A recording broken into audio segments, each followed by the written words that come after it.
Hello, everybody. Welcome to Marvelous Mother Tuckers Monday. I'm one of your hosts, Jason of Mother Tuckers, along with the other host, Bill, Garden Guy Bill. How are you doing, sir? How was your Monday? Is it good? You know, I don't want to be one of those people who always talks about the weather, but I have to say, I am looking forward to this warm front that they tell us is coming through. And I'm somebody, when I was younger, I would wear shorts outside in the dead of winter.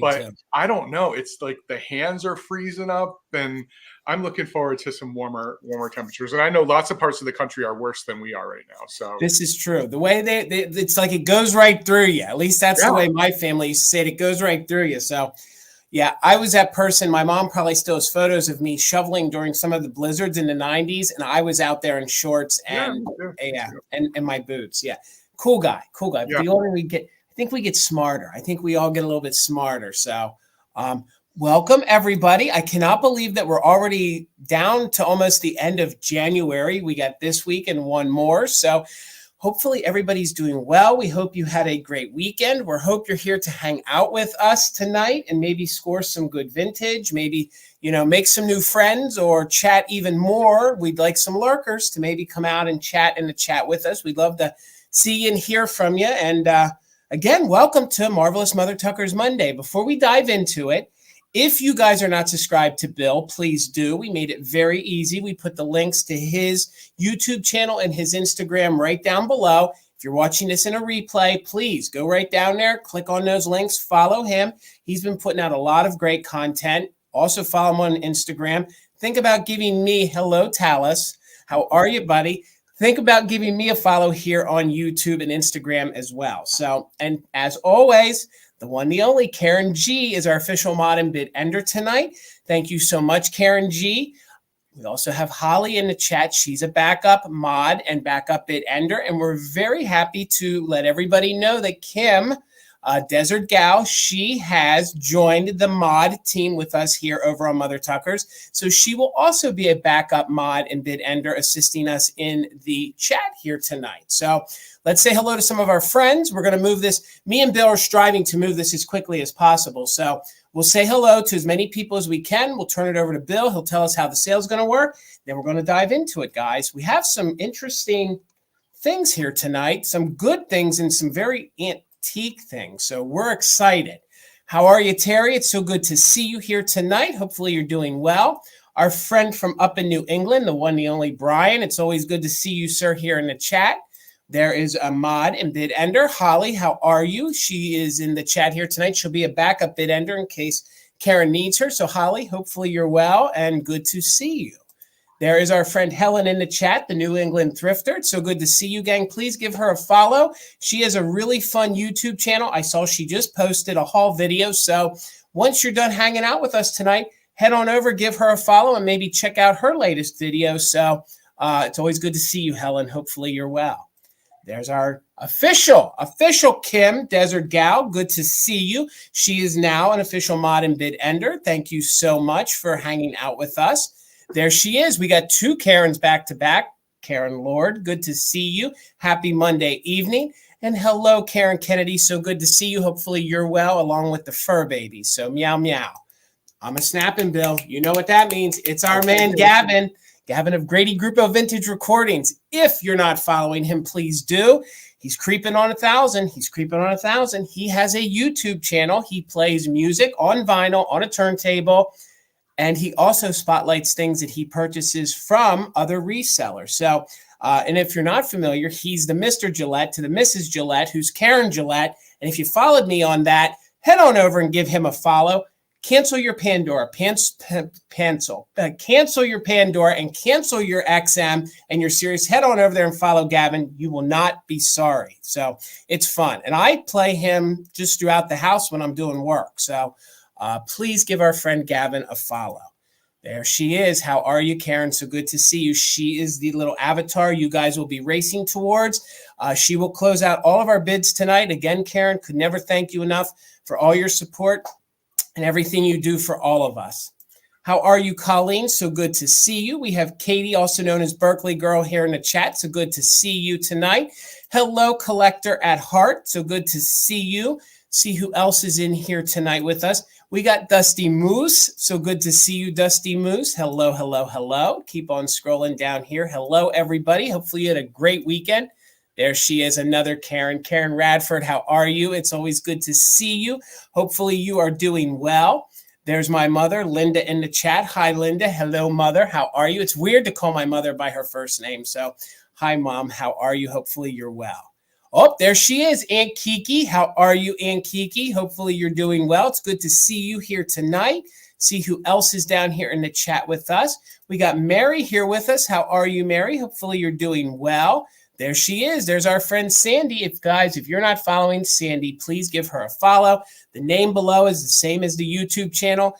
She also hangs out with Helen. They do sales together. So please consider giving Sandy Spiff 50 Vintage a follow.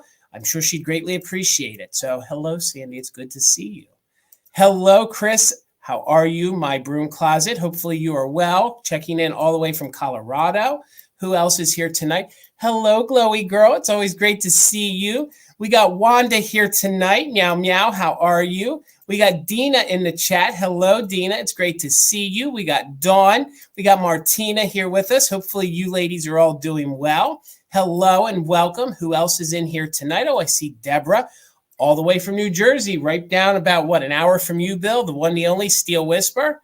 Not even an hour, a couple minutes? Okay, all right. It's good to see you, Jersey girls. Who else is here? We got Tina representing Mother Tuckers. How are you, Tina? Right upstairs. That's not weird. Yes, it is. No, it's not. I don't know. We got Circle 7 Farms here tonight. How are you? So good to see you. We got Sandy here in the chat. Sandy, good to see you as well. Oh, wait a second. I'm going to put on 10 pounds. I'm going to tell you, Powdered Donut, how are you? Powdered Donut, you had tears in my eyes. Bill, I've been trying to do these videos, okay? I've been trying to do these videos, and I'm doing it all on my own now. I'm a big boy. I'm doing it all on my own.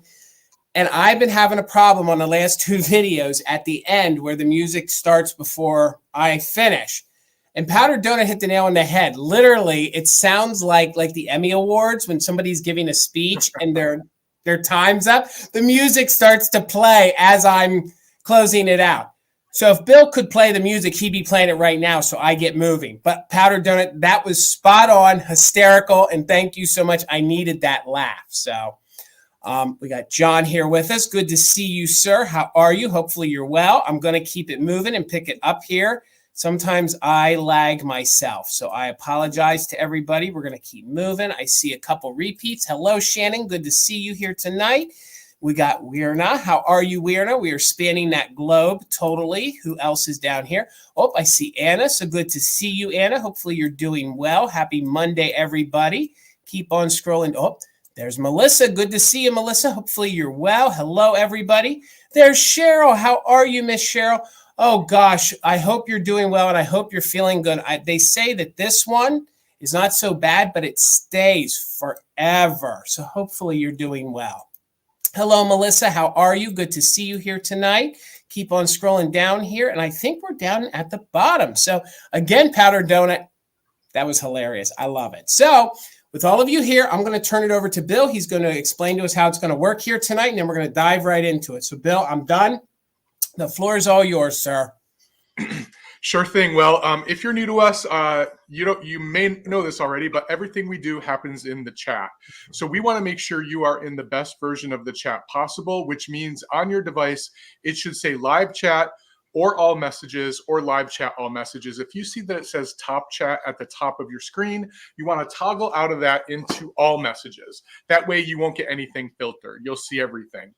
I also always mention that it is possible that you see us at a different speed than we're actually moving because the internet has lag and we all experience it a little bit differently. So every once in a while, it's a good idea for you to refresh your YouTube, which means you close it, you come back in, click back on the sale.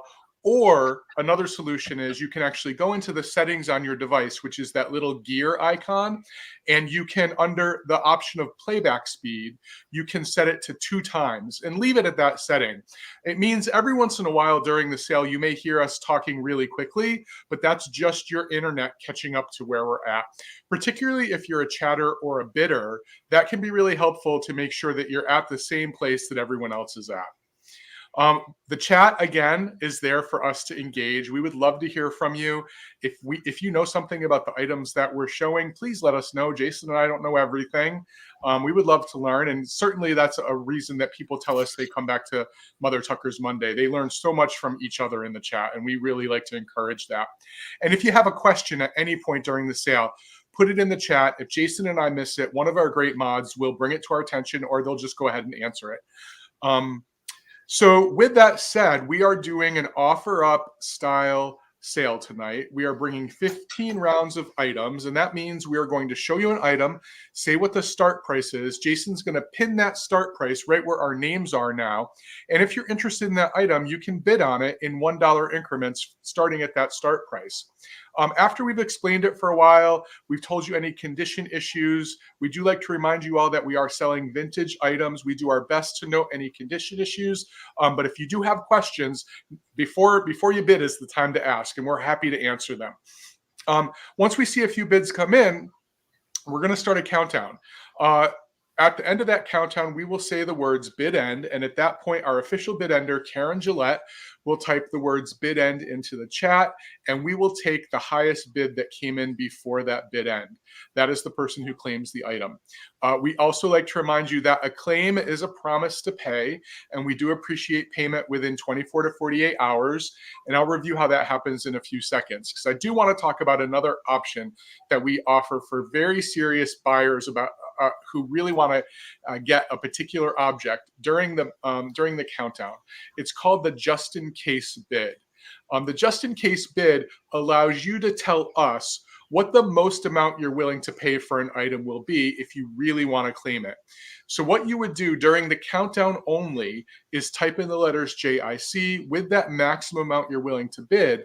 And if you have the highest just in case before the bid end, we're just going to bid you up $1 over the next highest bid, or the next highest just in case, whichever one is there. So it's really just a great option here on YouTube for you to maximize your ability to claim an object you really want. Believe me, I use the just in case whenever they allow me to, and sometimes it doesn't even work. Sometimes I still get outbid. I'm very sore about a planter that I missed earlier this week. I'm not over it yet, Jason. I'm not over it. Oh, I'm sorry. Do I know which planter this is? It doesn't matter. There's so many planters. There's so many. So the thing about the just in case is we do ask that you are an active bidder before you use it, and it's only used during the countdown. That means that you've already put at least one bid in prior to the use of the just in case. So as I mentioned, we do expect prompt payment, and both Jason and I invoice using PayPal. The good news about PayPal is you don't need an account in order to pay via PayPal. We are going to email you a link. You click on that link and you can actually check out as a guest. You can check out with your PayPal account. You can check out using your Venmo. There's lots of different options for folks, but we exclusively use PayPal. We also use a shipping service called Pirate Ship, which gets us deep discounts on shipping off both UPS and USPS shipping. But we will need 4 pieces of information from you in order to generate that invoice. We need your YouTube screen name, your real name, your shipping address, and your PayPal email address. And again, that information will let us generate an invoice.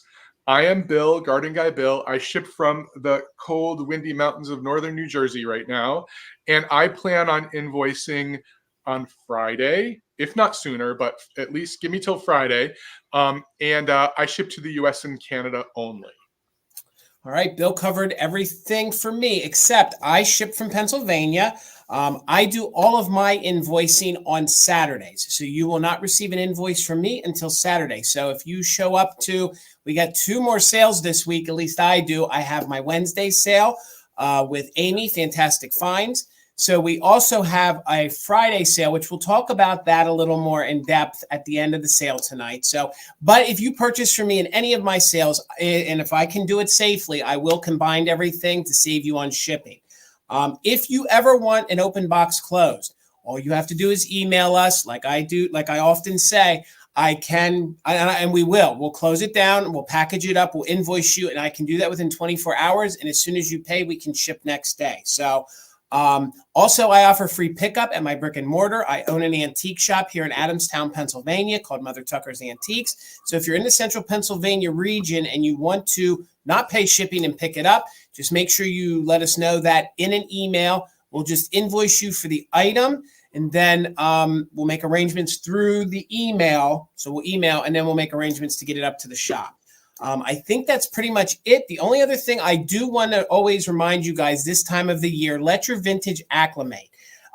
When it gets shipped to you, especially this week is going to be a different one because some of the country is going to warm up again. So it's going to be shipping cold to warm, maybe cold again. So please bring those boxes in as soon as you can. Let them sit in the house for a minimum 24 hours. We prefer 48 till it gets acclimated with the same temperature in your house. Open it slowly, be very careful, and you shouldn't have a problem. But some of this stuff can craze easily if it has like a weak spot that nobody was aware of. If you go ahead and open it right away when it gets to you, things can break because this is all vintage. So I think that's pretty much it from my end. Open box, 2 sales. We have a few folks that hopped in I'd like to say hello to, and then we're going to get the sale started. So we'd like to say hello to our vintage sister, the one, the only Enamor Amy. How are you? So good to see you. I know we saw, there she is, Patty Rose. So good to see you. Another Jersey girl in the chat. We got Debs here with us tonight. How are you, Debs? We have Debbie Gutierrez is in the chat with us. How are you, Debbie? I think I'm doing good with that. Philomena, it's always good to see you. We got Gloria. Gloria Boyd is here with us. Good to see you. And I think that gets us rounded out with, oh, wait. I want to say hello to Heather of Antique Agenda. How are you, Heather? Please give her a follow. Please check out her Sunday night sales. She always has a great sale on her channel, 7 p.m. Eastern every Sunday night over on Heather's channel. Please give her a follow. Kimry Ann, and I think, hello, Laura Orton. I think that got us covered for everybody. Again, if I ever miss you, it's never intentional. It is totally by accident, and I promise you, I'll probably say it 2 times in an upcoming sale. How are you, Sarah Renovative Home? It's good to see you. Hello, Brad. Good to see you. Without further ado, we're going to get it started. We're going to get Bill up here, and Bill's going to tell us how much his first item's starting at. All right, sir? $10, Jason, and no, right. Philomena, it wasn't the camel planter that Misty had, but that was pretty epic. I really like that as well. So I planned a very romantic sort of assortment of items tonight. It's not necessarily Valentine's in your face, but it's just some things that harken back to at least our idea of a softer time. So that's what tonight's all about for me. And the first thing I have is this really beautiful ceramic trinket box in the shape of a heart. I'm actually showing you the back first, just to show you that there is no manufacturer on it, but that there is a bunch of wear around the outside. So it's been sitting around on something for a while, and my camera's not picking up the crazing, but there is some beautiful crazing on it as well. But it is a ceramic trinket box, and it is quite large, and it has this gorgeous design on the front, which again can speak as a Valentine's piece, but if you're a gardener, this kind of works all year round. But I think it's super, super great. And what's so good about it being a vintage piece, I don't see any chips or cracks, no damage, no repair. It's just in really good condition. It's nice and clean on the inside. And as you can see when I'm holding it up, it's a pretty big one too. So if you were just wanting to put a few things out for Valentine's Day, this could be one of those pieces. And it's also one that's useful because you can fill it up with the pink M&Ms. I love those pink and purple M&Ms that come out at Valentine's and Easter. Yeah, so the roses are really nice, Kim. I agree. It's a really nice, I believe it's a transfer. It's a really nice, it could be hand painted. It's one of the two. I don't know. Let me see. What's the size? I had it written down.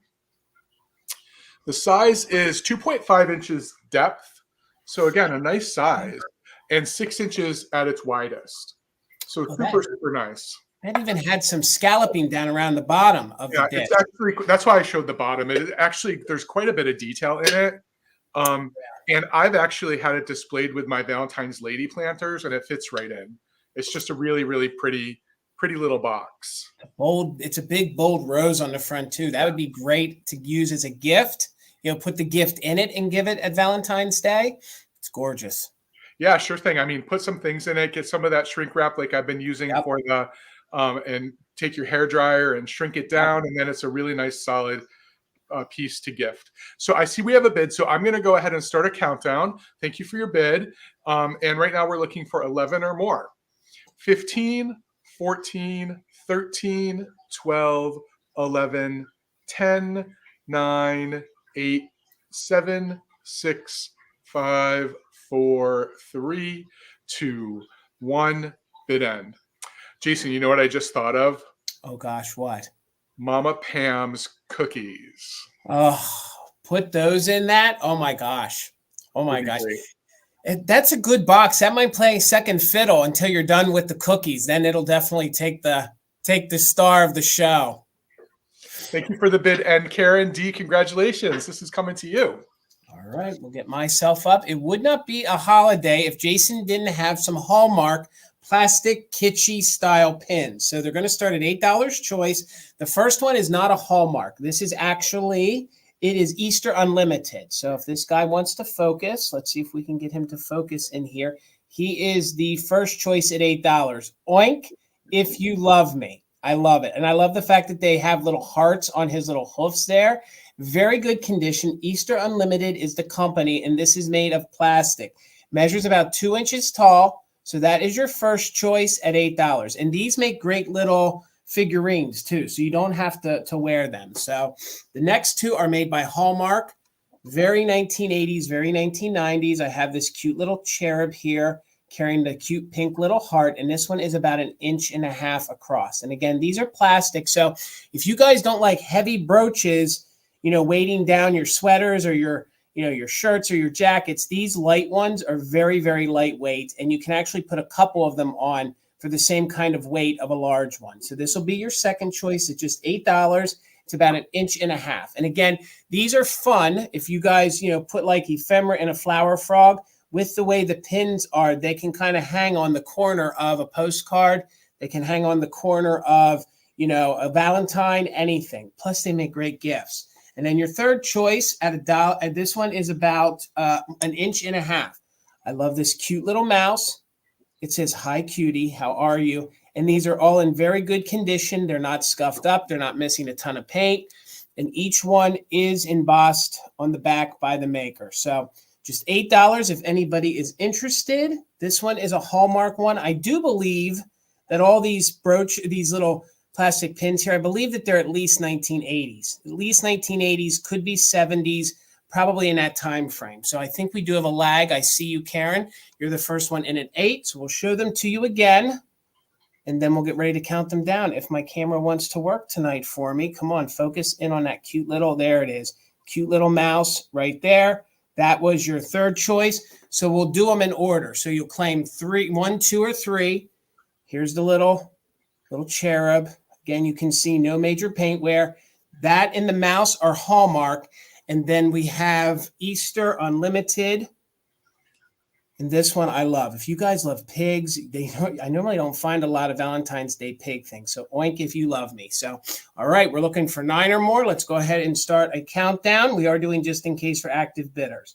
So 15, 14, 13, 12, 11, 10, 9, 8, 7, 6, 5, 4, 3, 2, 1. Bid end. We're looking for 9 or more. Thank you so much, Karen. And the piggy, that will be number 1. The cherub will be number 2. So that'll be your second choice, or the little mouse will be number 3. And top bidder can take as many as they want. So there is the bid end. So thank you so much. Karen, you get first choice. Let me know which one or ones you wanted. That little piggy is number 1. Cherub is number 2. Or an angel. If you don't want to call that a cherub, you could call that an angel. And number 3 is the mouse. Got you for 1 and 3. Thank you so much. So that means Powdered Donut, you had a bid of 8. If you're interested in the cherub at your 8, maybe that's what you were going for. Just say yes, and you can have that for $8. If you pass, we'll bring it back in a recap. All right, Bill. So I'm so tickled to see this conversation about pottery going on in the chat. I love mid-century glass, but come on, folks, we've focused on that for a long time. Let's really spread the love of mid-century pottery. That's what I love. But speaking of Hallmark, since Jason just mentioned it, I'm going to bring the next thing up, starting at $24 if anyone's interested, Jason. I have something that was often sold alongside Hallmark and American Greeting and actually candy around Valentine's Day in the mid-century. And it's one of these Huggles. Now, Huggle, and it actually has its original tag too, and it's this cute little puppy. Now, Huggles were a whole group of dream pet-like or Dakin-like figurines and little stuffed animals. You may be most familiar with the little pixies that sit on the pillows and have these same little cards saying "Be my Valentine" or "I love you" or something. They were all made by the same company that makes the Huggles. They're all like little Huggles. And as I said, this one has its original tag with the information on it. You can see where the price tag was. But this one is one I hadn't seen before. And I sort of look out for these because I really like them in my Valentine's display. But has this big cardboard heart. These would come in cellophane, by the way, in cellophane packages attached to candy or attached to a box of greeting cards or something like that. So they were meant to be like a little extra thing to encourage people to buy. Opposable with a wire in it, opposable tail. So you can make the tail do whatever you want it to do. And as you can see, there's a little bunch of fur on the head, the tail, around the collar, and around the nose. It's all still there. And it's in really, really good condition. The color of the white is still pretty good. It might be a little scuffed up here and there, but it is really good. The eyes are still there and present. Look at those eyebrows. And it's just a really interesting take on sort of like a Whoville dog. It looks like a dog that would live in Whoville, right? If you wanted to, equally as good at Christmas, you could actually make a little wreath and just for the Christmas season, put it over the heart. But it's super, super cute. It's 6.5 inches tall. And again, it's called a Huggle. He does. He looks like an animal from Dr. Seuss. So good. And it's of that period too. That's right. when he was writing the books, it's when the companies were really doing this sort of thing. Like very almost realistic, but verging on fantasy. So super cute. Super cute. Gosh, I love him. Yeah, isn't he fun? He's completely felt. Nice hard body, probably sawdust. I don't know, but that's what it feels like to me. But I'm not going to cut him up. And the velvet, this is all velvet. It is amazing. It feels great. It's in great condition. Look at the shape here. Isn't that? It almost looks like a heart now that I look at it. And you can't get much more kitschier than that for a Valentine's Day display. I mean, that's good. Look at him. He's the first one of this version that I've ever seen. I have quite a few of the pixies sitting on the pillows, but this is really fun to see. But if there's no interest, we'll take a look at him again at the end just so we can keep moving it along. All right. My next round is going to be choice. Wait. Oh, wait. Lollipops, and you're lagging a little bit. I think you're lagging a little bit. You might want to refresh. You're a round or so back. So, all right, $15 choice. And the only thing in common with these is cherubs. Well, cherub, and they can be used on your dresser. So this is your first choice, very Hollywood Regency. I do believe that this is a little trinket box. In all my research, none of them had an insert. So none of the ones I could find had an insert in there at all.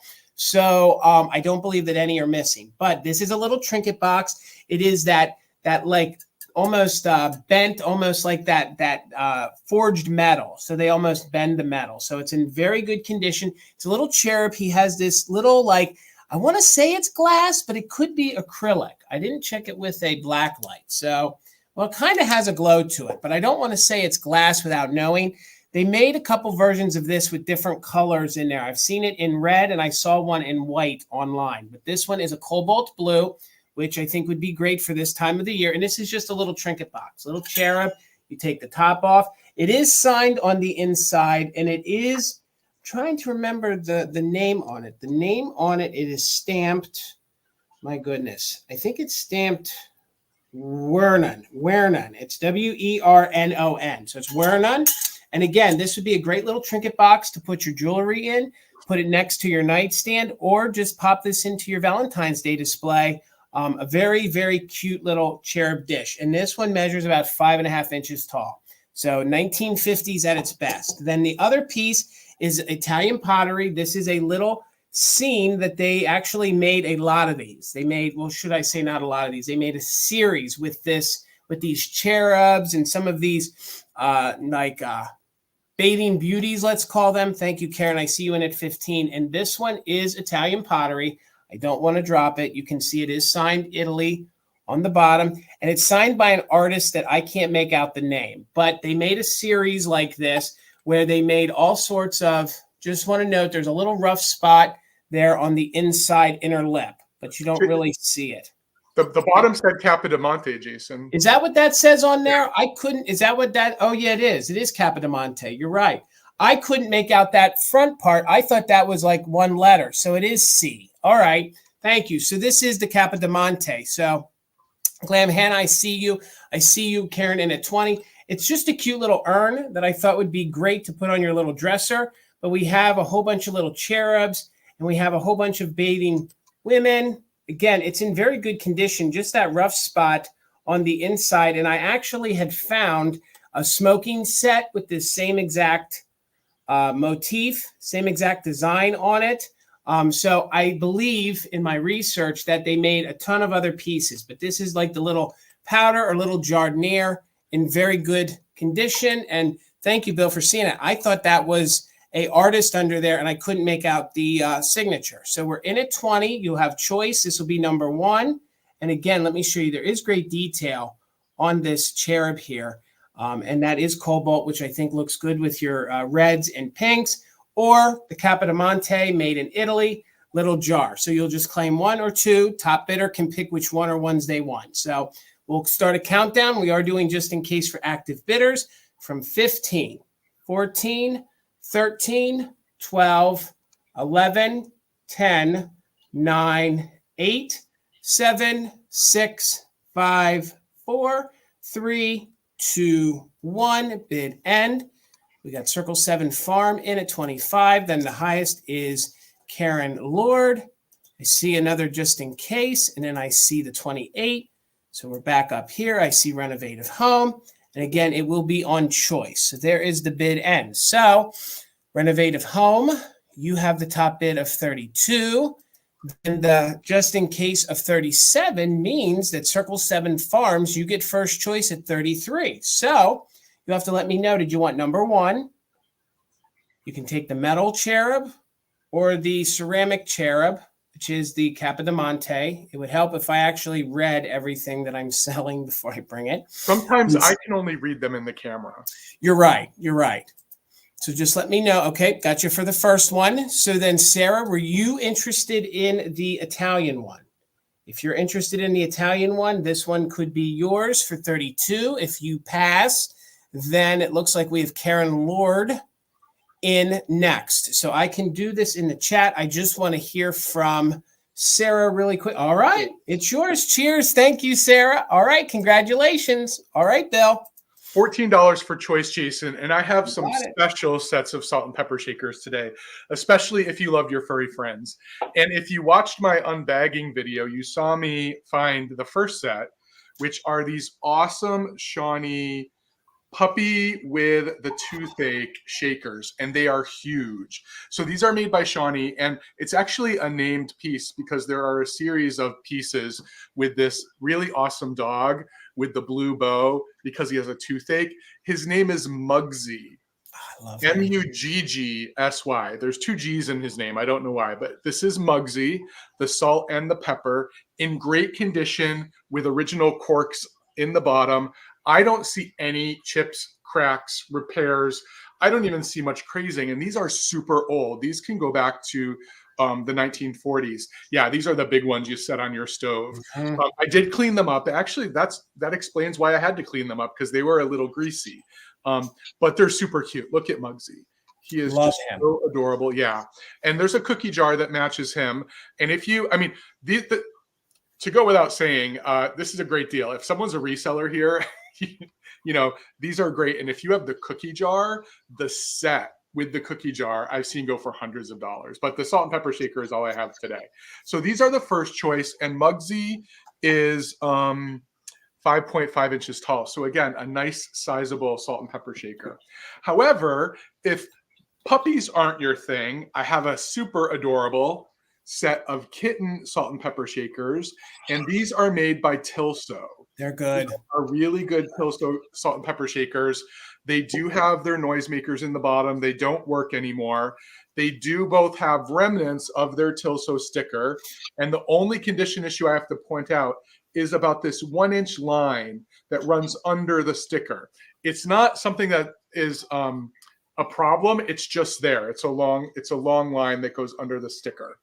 But other than that, these are in great condition, and they have their original stoppers as well. But I love this cat because I love these green eyes, and I love how pudgy they are, because my Talos, the one you just saw, is pretty pudgy too.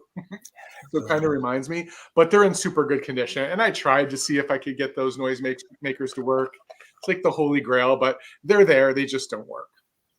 So super good. Bill, they did those in 2 versions. The one painted on like you have, or they had little googly-eyed ones. Yeah, I've seen those too. Green googly eyes. I like that version the best. Yeah, I love these green eyes. They're so great. These are a little bit smaller than the dogs. The kittens are 4 inches tall, so a little bit of a size comparison. So I'm just going to show that. And again, you do have Tilso stickers. Tilso stickers are some of the hardest stickers, I think, to find. Yeah, you're right. So I'm going to go ahead and start a countdown. If anyone else is interested, now is the time to get in for choice on Muggsy, the Shawnee dogs, or these awesome green-eyed Tilso cats. 15, 14, 13, 12, 11, 10, 9, 8, 7, 6, 5, 4, 3, 2, 1. Bid end.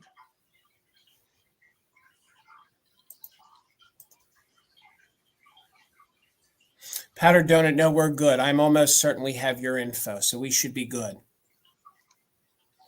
All right, there is the bid end. Thank you for your bids. Karen, you have first choice at 15. You can let me know if you would like the cats or the dogs or both. And then Aunt Kiki is back up in case there's something that's left over that you wanted. All right. Let me get myself going here. $18 choice. Now, I have what I believe, well, I know one for certain. The other one, I'm almost certain that I have choice on some Victorian slag glass, okay? So if y'all love slag glass and Victorian pieces, both of these are probably, the second one, I'm 80% sure on, but this first one I'm 100% sure of. So this is a piece of, Victorian slag glass. You can see it is in this yummy blue and white. So if you guys are slag glass collectors, this is a really, really good piece of slag. It has a stamp on the bottom, so there you guys can see. And this is actually, and I want to make sure I say it right, it's Sowerby Slag Glass. This is Sowerby, which is an old glass company, and I believe they were one of the first glass companies to make slag glass. So if you're a collector of it, you know how hard it is to find this. And this is actually considered a pansy bowl, okay? The double handles, so it is a pansy bowl. So if you're looking for a good piece of antique glass, this would be for you, and we do have a stamp on the bottom which verifies the company. And again, this is not a piece that you find that often. So it's just $18. If you guys would research this, you would see what some folks are offering these for on other platforms. But it's this yummy, cloudy, it looks like some cream in your coffee, but it's this gorgeous blue and white slag. And both handles are intact. So this next piece, I couldn't find the exact one, but it has these cranes in the center, and I believe that this is a vintage match holder. So I do believe this is a vintage match holder, and I do believe that this is Atterbury glass, okay? And I'll tell you why I believe that in a moment. They were a company out in Pittsburgh that made glass. Thank you, Glenn Hanna. And they were turn of the century into the early 1900s. Every time they made a mold and it was like a pedestal vase or it was something like this, they always had that extra little indent on the bottom. So you see that like little dimple down there on the bottom that goes into the pedestal. They were notorious for that. I don't know why they had it in their molds. I don't know why they did it. But if you would ever buy like a pedestal vase from them or a goblet, it had that extra little dimple in there That's why I believe this is a piece of their blue milk glass, but it also has the veins in it, so it looks like slag glass. So there is 1 or 2 little pieces of flint that did get trapped in it. So those black spots are flint, and it's this gorgeous silhouette of a crane. And then you have all these daisies, and then you have all the dimple effect, all that little texture. So this would be a piece of early American pressed glass in blue milk glass. There is no name on the bottom. Again, that I feel is also, that is reminiscent of Atterbury. So that's going to be your choice. We are in at 20 with Karen. Thank you so much. This measures just about, let me get my measurements here. This is about 3 1/4 inches tall, about 3 1/4 inches tall. And this is about 5 1/2 wide. So about 5 1/2 wide. Let me double check my measurements. It seems a little large for that piece.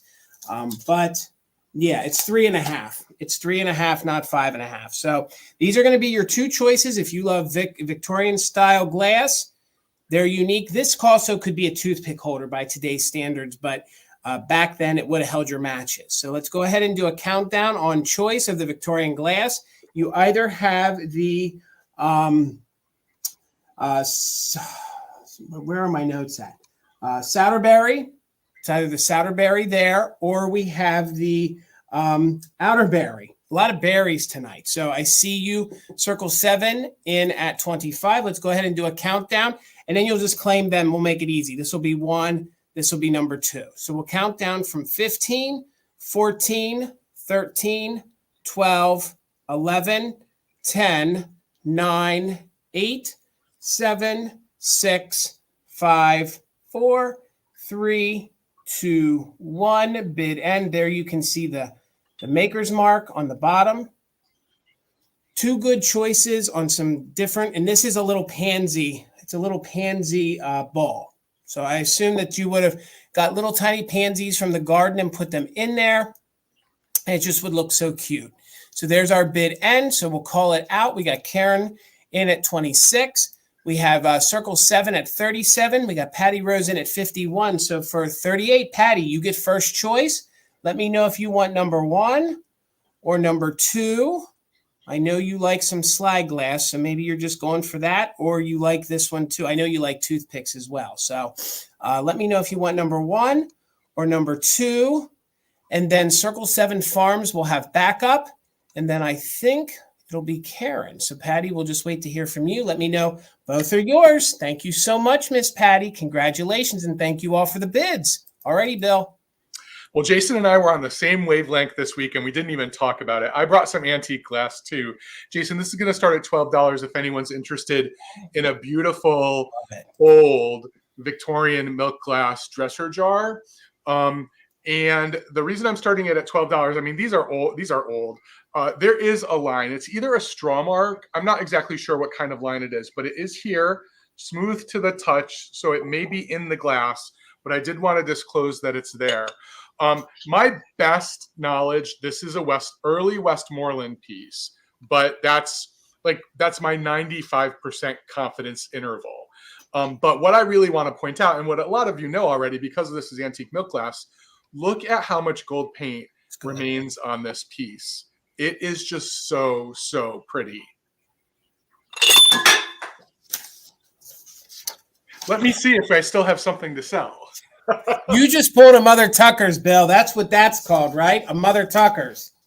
And that's why we love Victorian milk glass, because nothing happened to it. Solid. It is. I was saying that at the beginning, Jason, though, my hand, like the arthritis in my hands. Yeah. I was filming a video at a store yesterday too, and I couldn't even show price tags. So if you're one of those people who watch the videos and they're like, why don't you show us more prices? Because of arthritis. That's why I don't show more prices. Well, $12 if anyone's interested. If not, I'll bring it back at the recap. But the lid, which is what fell onto my carpeted floor, is still in good condition. Nothing wrong with it. Still in good condition. It's hardy. It's hardy. Yeah, but I picked it up because of how much paint was still on it. It's just so, so pretty. It is 5.5 inches tall and 4.5 inches across. Just a really pretty piece. I mean, even look at how much paint is left on the handle. Yeah. And the fact that there are areas where it's missing, I actually think it makes it look more romantic and more lovely, right? It does. But it's also functional. Mhm. I could think of lots of different places in your household where something like this would fit in really well. It's like Q-tip size. Now, as a health professional, I don't recommend using Q-tips in your ears, but if you do use Q-tips for other reasons around the house, Wait a this is second. like the Then perfect size. what are you supposed to use to get the earwax? Well, you're not supposed to remove your earwax, right, Bill? It's supposed to stay. Unless Right. it becomes a problem, then a doctor needs to remove it. Oh, goodness. Okay. I actually find something therapeutic about doing the whole. So, okay, yeah. Well, Okay. if I'm being honest, I drink Diet Coke and I use Q-tips to remove fluid from my ears. I hear you. I hear you. All right. Thank you all for your interest. I'm going to go ahead and count it down. It's still in perfect condition as it was before it flew off my table. All right. Thank you all for your bids. 15, 14, 13, 12, 11, 10, 9, 8, 7, 6, 5, 4, 3, 2, 1. Bid end. Philomena, you and I are in the same situation. My mother, I got my arthritis from my mother, and I take glucosamine as well. Karen, I don't know. I just can't. It's so delicious. He researches restaurants before we go to them, and if they don't drink Diet Coke, he doesn't let us go. I try not to. All right, Patty, thank you so much. This is yours for $16. All right, congratulations, Patty, and welcome. That seems like a new name, Bill. Hello, Patty. Hi, Patty. Welcome. All right. My email is right there. You can send me your information. All right, Patty. Well, hopefully you stick around. Good to see you. All right, $10 choice, and I'm taking a risk here. This is different for me. I don't know how old they are. I don't know how new they are. I just thought they were different, and it's nail. It should say it's nail art, but it's made of all different nuts and bolts and all different pieces. I just thought it had a brutalist look to it. So, all right, good to see you, Patty. So they're going to be $10 choice, and your first one is going to be the dog. So let me hold the white up. I don't want them to get washed out. So it is a dog made of all nuts and bolts, and he's about 4 inches tall. He has a little flathead screw for his head. And then like they made wing nuts. I think they're wing nuts that they bent, and it's his ears. And then we have almost like a coil spring that is the body. And then the nails are all the legs. So I thought it's very brutalist. It's very different. I just thought I'd bring them and see if anybody was interested. So this is your first choice, and they are all painted black. So he's about 4 inches tall. That'd be your first choice at $10. Then I have, and I think this is neat, I have a donkey. So I have this neat little donkey. And it's all like this is like the head of a small hammer that they used. So, and then we have these little pails, and then they bent all these little screws and all these other little components to just make this brutalist little donkey. I just think it's so different. And he is roughly about 3.5 inches wide. So they're just neat. I didn't know if somebody thought they could mix them into their mid-century, or just, I'm trying to bring some different things. So this guy, I think he's a ram. So he's another nut and bolt here. And then they bent the nails for the horns. And then it looks like they have some screws here, because you can see the threads. They use the screws.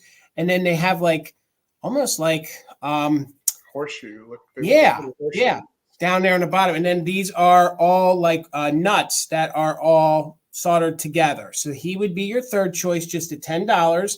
And we'll move really quick. If there's no interest, that's okay. I'm just trying something different. And this one I think is really unique. This one is the kangaroo. So they use washers for the ears.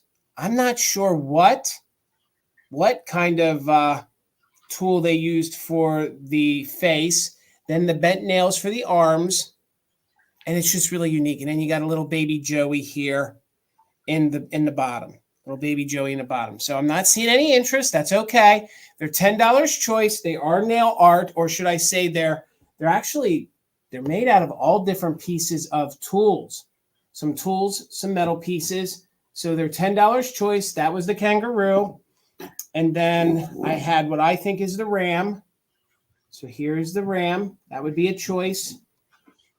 $10. And if no one's interested, we'll bring them back in the recap. And then I had the donkey. Again, just very unique. I didn't know if somebody wanted to mix them in. They would fit farmhouse. They'd fit mid-century. Mid-century if you're looking for a brutalist kind of look. And the dog, I think, is really, really cute. So I do see Circle 7 Farms in at 10. Thank you so much. Let's go ahead and do a quick countdown. I will hold up the dog while I count down, and you can take as many as you want. The dog will be number 1. Then the donkey will be number 2. So the donkey's number 2, and then the ram will be number 3, and 4 will be the little kangaroo. So let's count it down from 15, 14, 13, 12, 11, 10, 9, 8, 7, 6, 5, 4, 3, 2, 1. Bid end. I bought from an estate a whole bunch of things. Like I have a brass bell. There's an old clock from maybe the 30s, and these were in with it. So again, I don't know the age of them, and I did find one example of the kangaroo, but they didn't know the date of it either. So thank you so much. At $10, let me know. Did you want the dog, which is number 1? Donkey is number 2. And then we have the ram is number 4. And I'm sorry, the ram is number 3. Okay, you wanted 1 and 3. Okay, so you get the ram, which was number 3, and you get the dog. Congratulations, and I'll bring the others back in the recap. All right, Bill. So $24, Jason, and I haven't brought one of these in a long time, and I was on a kick in the fall with the wall art, trying to get everybody their gallery walls together. But I have a beautiful piece that just really fit into my theme for tonight. It is an oil on canvas. And it's this beautiful, very like blue, pink, pastel, sort of like a splatter finish on it. It is a signed piece. There's not enough contrast for me to be able to read what the signature says, but it is a signed piece. There's really no information about it on the back, but I do like to show the back because the paper is open on the back.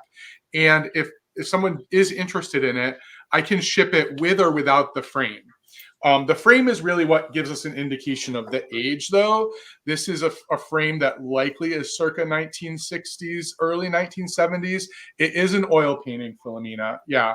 Let me just get you a nice close-up. You can see the paint. Yeah. Love this. So pretty. Icy and blue. Yeah, I think it's really lovely. It's very like romantic, almost like fairyland. And it's this little lady with a bonnet sitting sort of under a tree with a little basket. And it kind of makes you wonder what she's up to. Like, what is she thinking?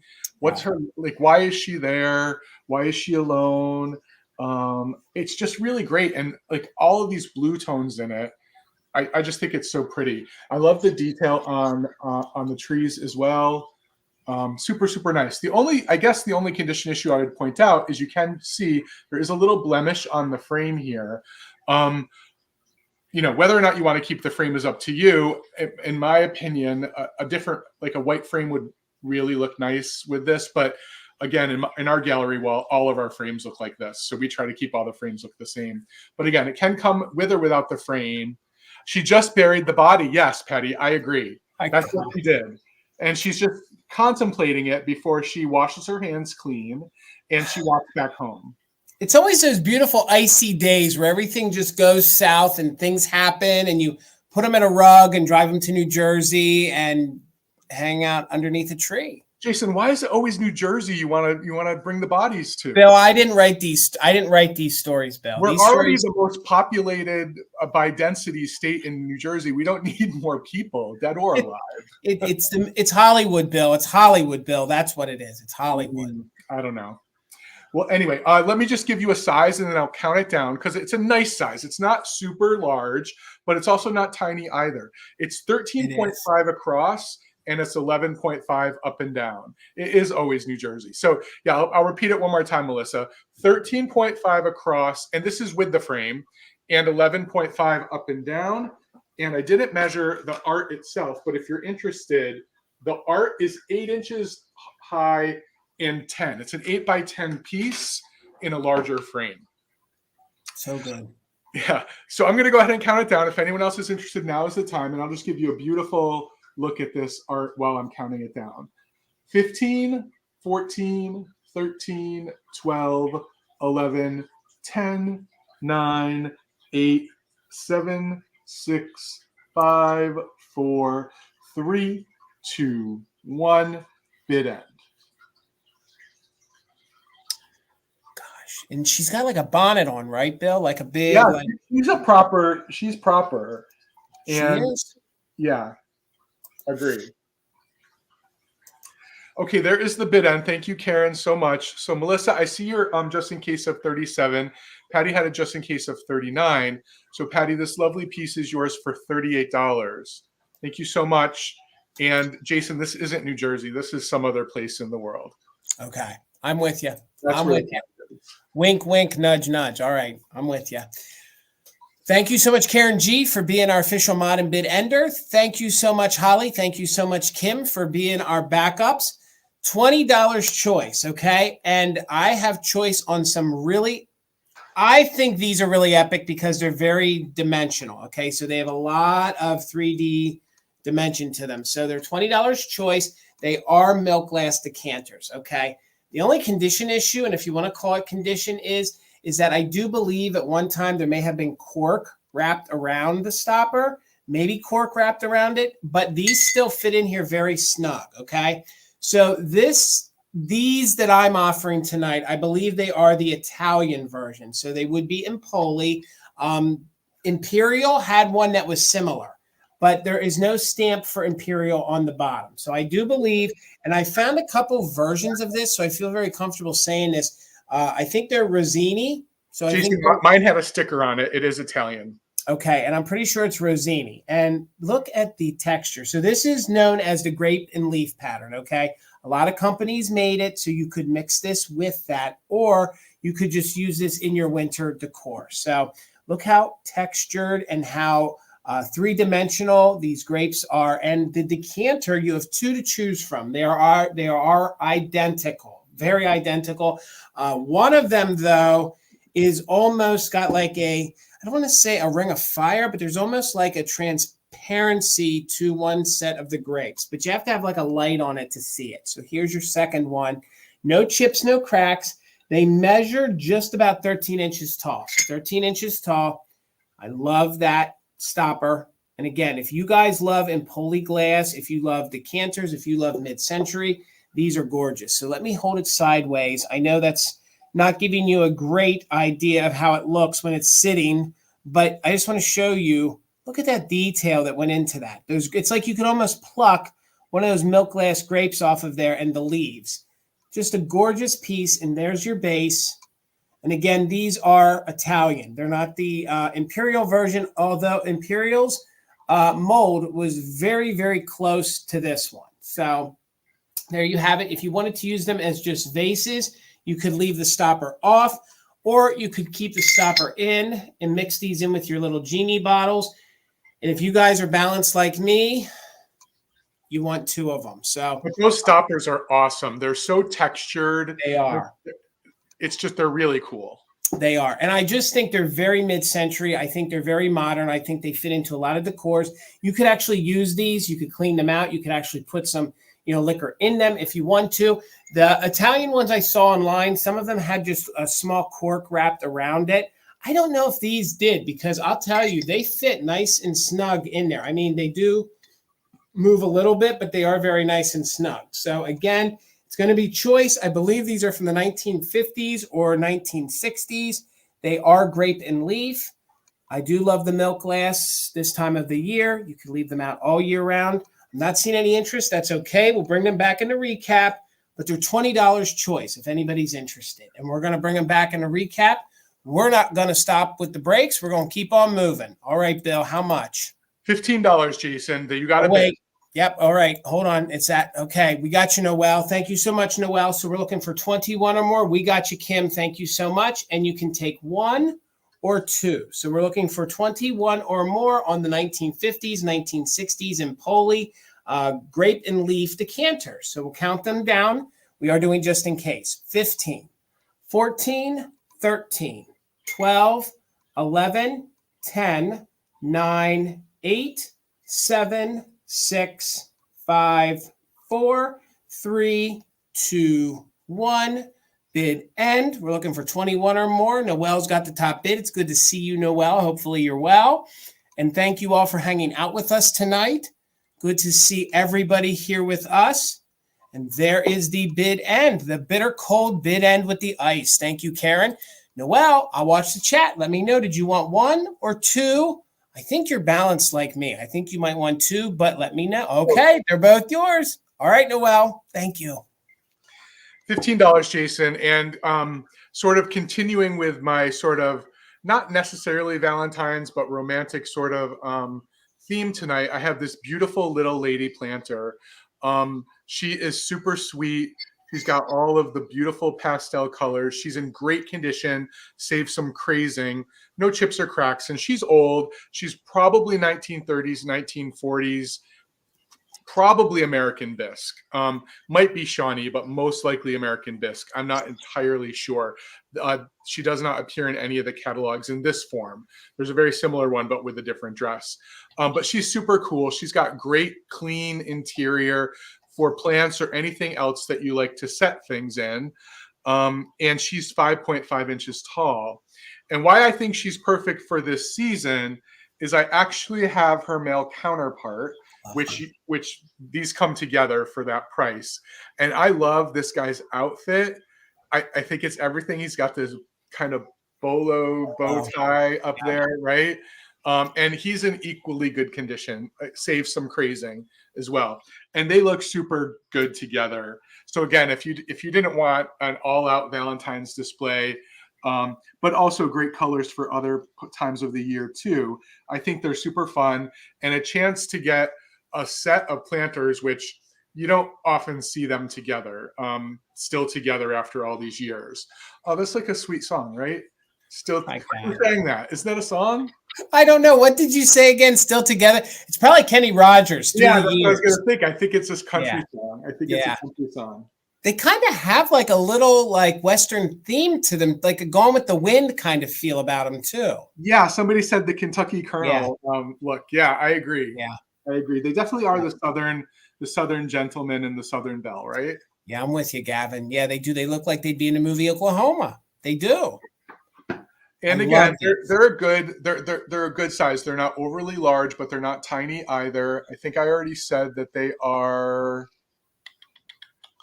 I think I said 5.5 inches tall. They are 5.5 inches tall, but super pretty. I think a nice little pair with great colors. Bill, did I miss you say who you think makes these? I'm pretty sure it's American bisque, but there's an offside chance that it's Shawnee. Okay. But I don't think so. The bottom is definitely giving me American bisque vibe. And they're not listed in the Shawnee catalog. So they usually have a really comprehensive list. You know what I think these would be good for? A his and hers. Like if you needed like dresser caddies almost, you could put them in your bedroom and you could have like a his and hers that you could use them to, he could drop his wallet in, all sorts of different things. That's what I use a planter for, is like a dresser caddy. Yeah, they're just super fun. So I'm going to go ahead and start a countdown. If anyone else is interested, now is the time to get in. So we're looking for 16 or more, and it's for the pair. This is not for choice. Yeah, it's for the pair. 15, 14, 13, 12, 11, 10, 9, 8, 7, 6, 5, 4, 3, 2, 1. Bid end. I think they're smiling a little bit more now, Bill. Yeah. They're smiling because they just want to stay together. I mean, imagine how many years they've been together. Yeah. Patty would commandeer it. That's funny. So would Tina, Patty. So would Tina. Maybe. All right, Tina, thank you so much. These are yours. All right, guys. And this is a good time to remind everybody, please make sure you're subscribed to Bill's channel. We made it very easy for you. The link is right down below. If you're watching this in a replay, all you got to do is go down and click follow Bill. He's putting out content. Give him a follow. It's Garden Guy Bill. Here and over on Instagram, please follow Mother Tuckers here and over on Instagram as well. Follow our friend Steph because she sells stuff by the seashore. It's good to see you, Steph. Hopefully you're doing well. So I had a bunch of mottos last year, and I had one or two that were love themed. Pulled them to the side so I'd have them to offer during Valentine's Day. So this one is not only a love themed one, and I'm going to have to keep tilting it so the glare is off of it. It's also a nautical theme. So before we go over what it says, I want you guys to see how good of condition it is in. All of the gildings in very good condition. They even have some seagulls. It is one of these earlier style ships that is at sea. Okay. So this is not only like a little love motto, but it's also if you guys were like, if you knew somebody that was a ship captain or somebody that was into nautical themes, this would be a good motto for them. Thank you so much, Patty. I see you're 18. Real quick, if you guys aren't familiar with mottos, they were in fashion late Victorian times into the early turn of the century of the early 1900s. They were, in essence, they were the early greeting cards. So it was very, very in fashion to bring these and give these as gifts. And then they actually, because of the poems and the mottos that were on them, then we had folks start making the greeting cards. So this one is a large one, and then the frame is in very good condition. So before I read it, it is 13 inches tall by 9 inches wide. So, and again, the best I can do here, let me show you guys. So it is this ship. Now, I'm not sure the flags, they might hold a significance, okay? I don't know if that, I don't think it's like a British ship or anything like that. But it is a ship that is at sea, and I thought it also fit my color scheme, especially with all the white caps there in the ocean. And then you can see the seagull right there. I want to get the glare off of it. And then you can see it's almost like on a scroll. So it says, when love wants. Okay, so hold on, we'll show you. This one is not one of the, I don't want to say it's one that isn't signed. So there is no author, there is no company. I think it's Buzzo is one of the motto companies. It's not on that, but it doesn't mean that underneath down here in the bottom part of the frame, it doesn't mean that there isn't one. So again, it's in very good condition. The frame is in very good condition. Let me show you real quick.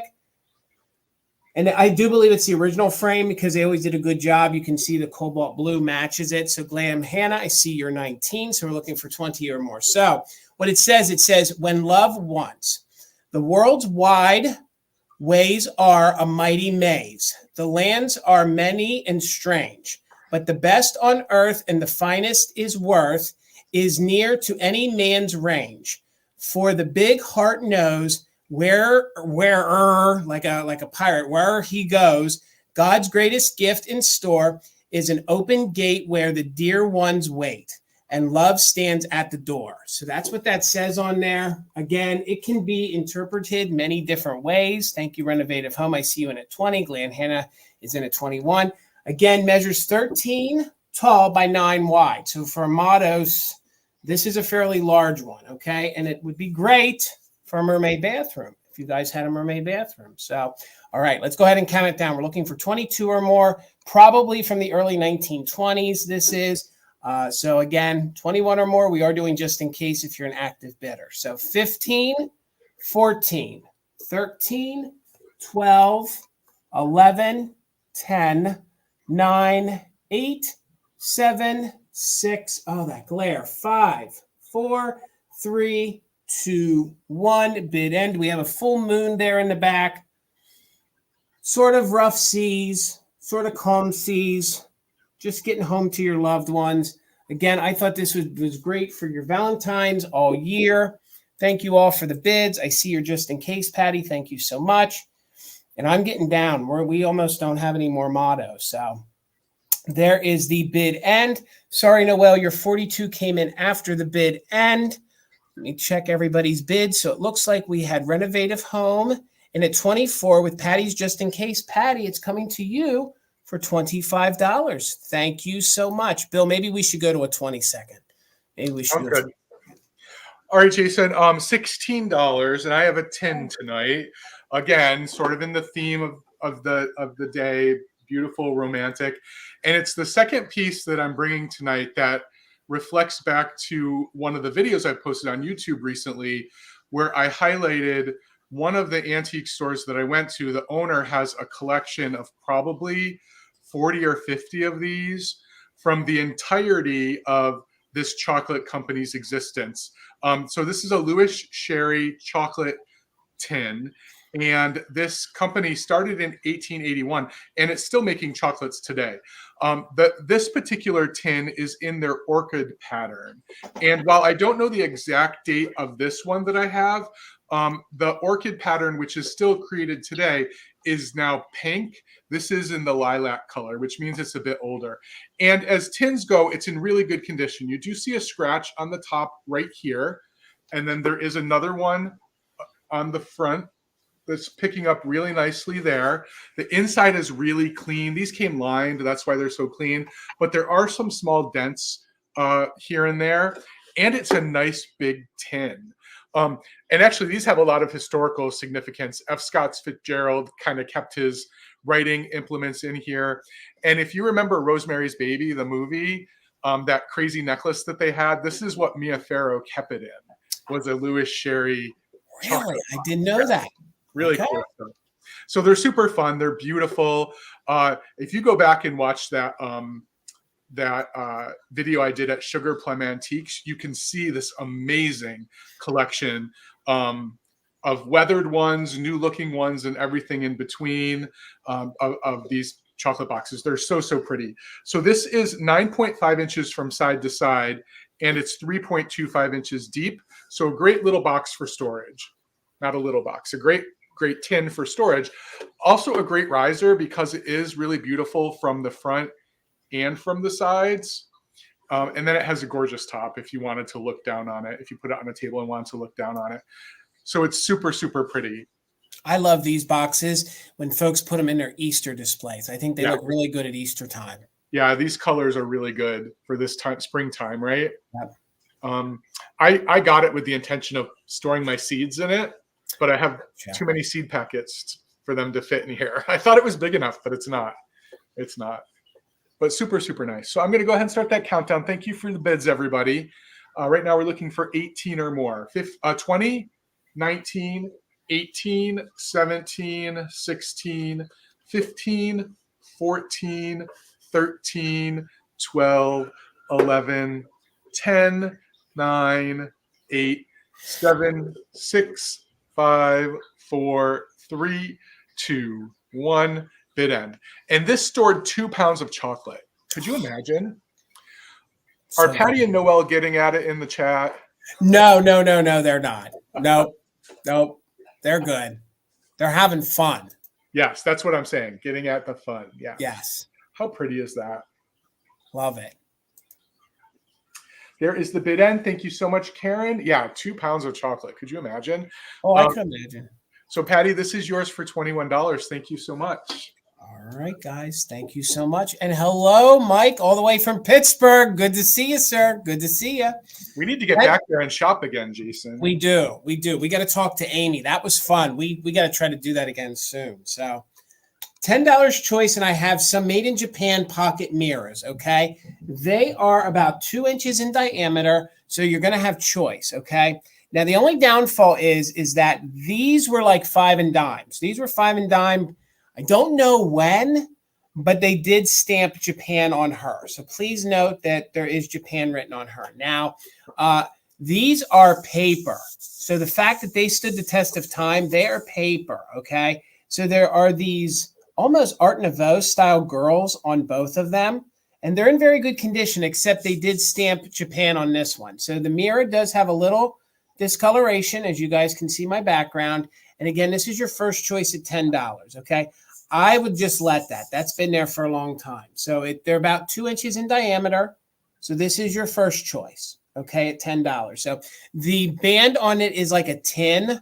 I want to make sure because I don't think it's plastic. It feels like it's a thin pressed tin around the outside. It almost would have to be tin for the year. So there is your first choice at $10. Then your second choice at $10 is this. And again, I feel like they're very like Gibson, Art Nouveau, very deco. She faintly has Japan stamped right there. So you can faintly see Japan right there on that side. And again, the mirrors have a little discoloration. Hold that down so you can see a little blacking to it, but they are old. They are old. And they are 2 inches in diameter. Again, these would be great to actually pop into your pocket or into your purse to use. They would be great in a display if you guys had a little trinket shelf, or you could also repurpose them for something. So we'll wait a few moments for the lag. And if no one's interested, that's okay. It was just $10. And I do believe that they're probably, I want to say, I believe they're probably 50s or earlier. They're probably 1950s or earlier. So just these choice on the unique girls, and there she is. So I see you, Patty. Thank you so much. In a 10. Again, please note, they were that 5 and dime that they just plopped the Japan on the picture. So these were probably just more utilitarian. And there are no names on the outside that I could find. And I do believe the framing on this is like a tin, but I do know that that's paper. And then we do have a mirror there on that side. And again, this one was your first choice.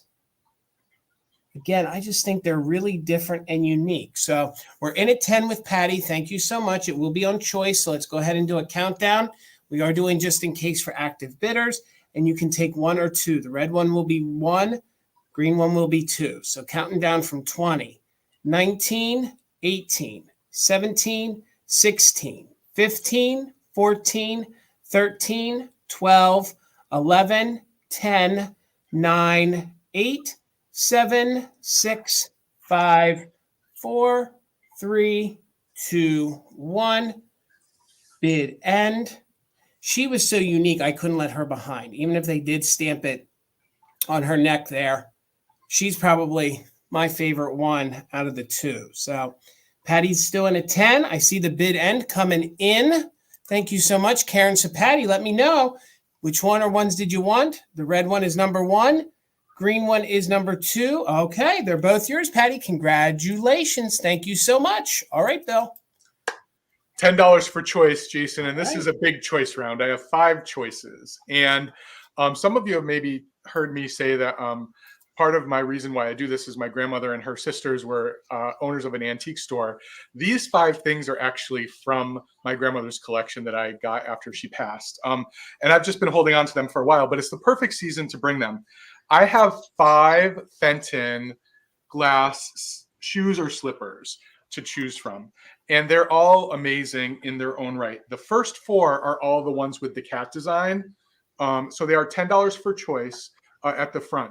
And the first one is a milk glass hobnail with the actual Fenton, the oval Fenton stamp on the bottom. I have to take my glasses off because I'm not focusing today. So that's there. Instant collection, absolutely. Yep. And I think these colors work really well together. And this is the typical size. This is the larger size. I do have 1 small slipper. So these are the shoes, and then the smaller ones are referred to as the slippers. The second one that I have is also hobnail, and it's in the beautiful opalescent. I love this. Like a moonstone. Oh, it's like a moonstone. I love it. And you kind of do get a little bit of an effect when you put a black light on, but not a huge one. But this one is super pretty as well. Now the next one, Jason, I already solved the mystery because I remembered what it meant. This one is a daisy and button pattern. And what's special about this, well, first of all, it's as you can see, got cadmium in it. It glows really, really nicely. But what's special about this one is it has a mark on the bottom of it that says OVG.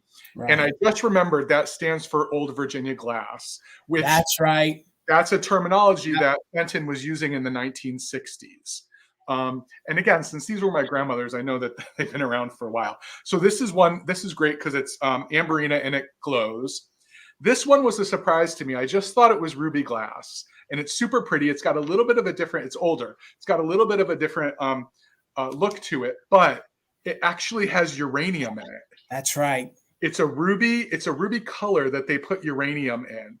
So it actually gives you a green glow on top of the red, which is just super special. I love this one. I love that color. And those 4 are all the same size. They're the typical 5.5 inch long shoes. And then I have one of the smaller Fenton slippers. This is also in daisy and button. It's ruby. It doesn't glow. It doesn't have any uranium in it. But this is 4.5 inches long. So really, really fun. Let me just set them up for easy claim. And I'll do them in the order that I showed them. I've got to send Jason and Amy their little boards. your little boards. Yeah. So we have the milk glass, the opalescent, the one that glows with cadmium, the amberina, then the ruby that glows with uranium, and then the little slipper. So we're looking for 11 or more for choice. And again, yes, instant collection if someone wanted to grab a few. We're looking for 12 or more for choice. 15, 14, 13, 12, 11, 10, 9, 8, 7, 6, 5, 4, 3, 2, 1. Bid end. I forgot to start at 20. Yes, my creative use of the Scrabble tiles, Amy, because I don't even have a good enough penmanship to write that. Looks good. Looks good.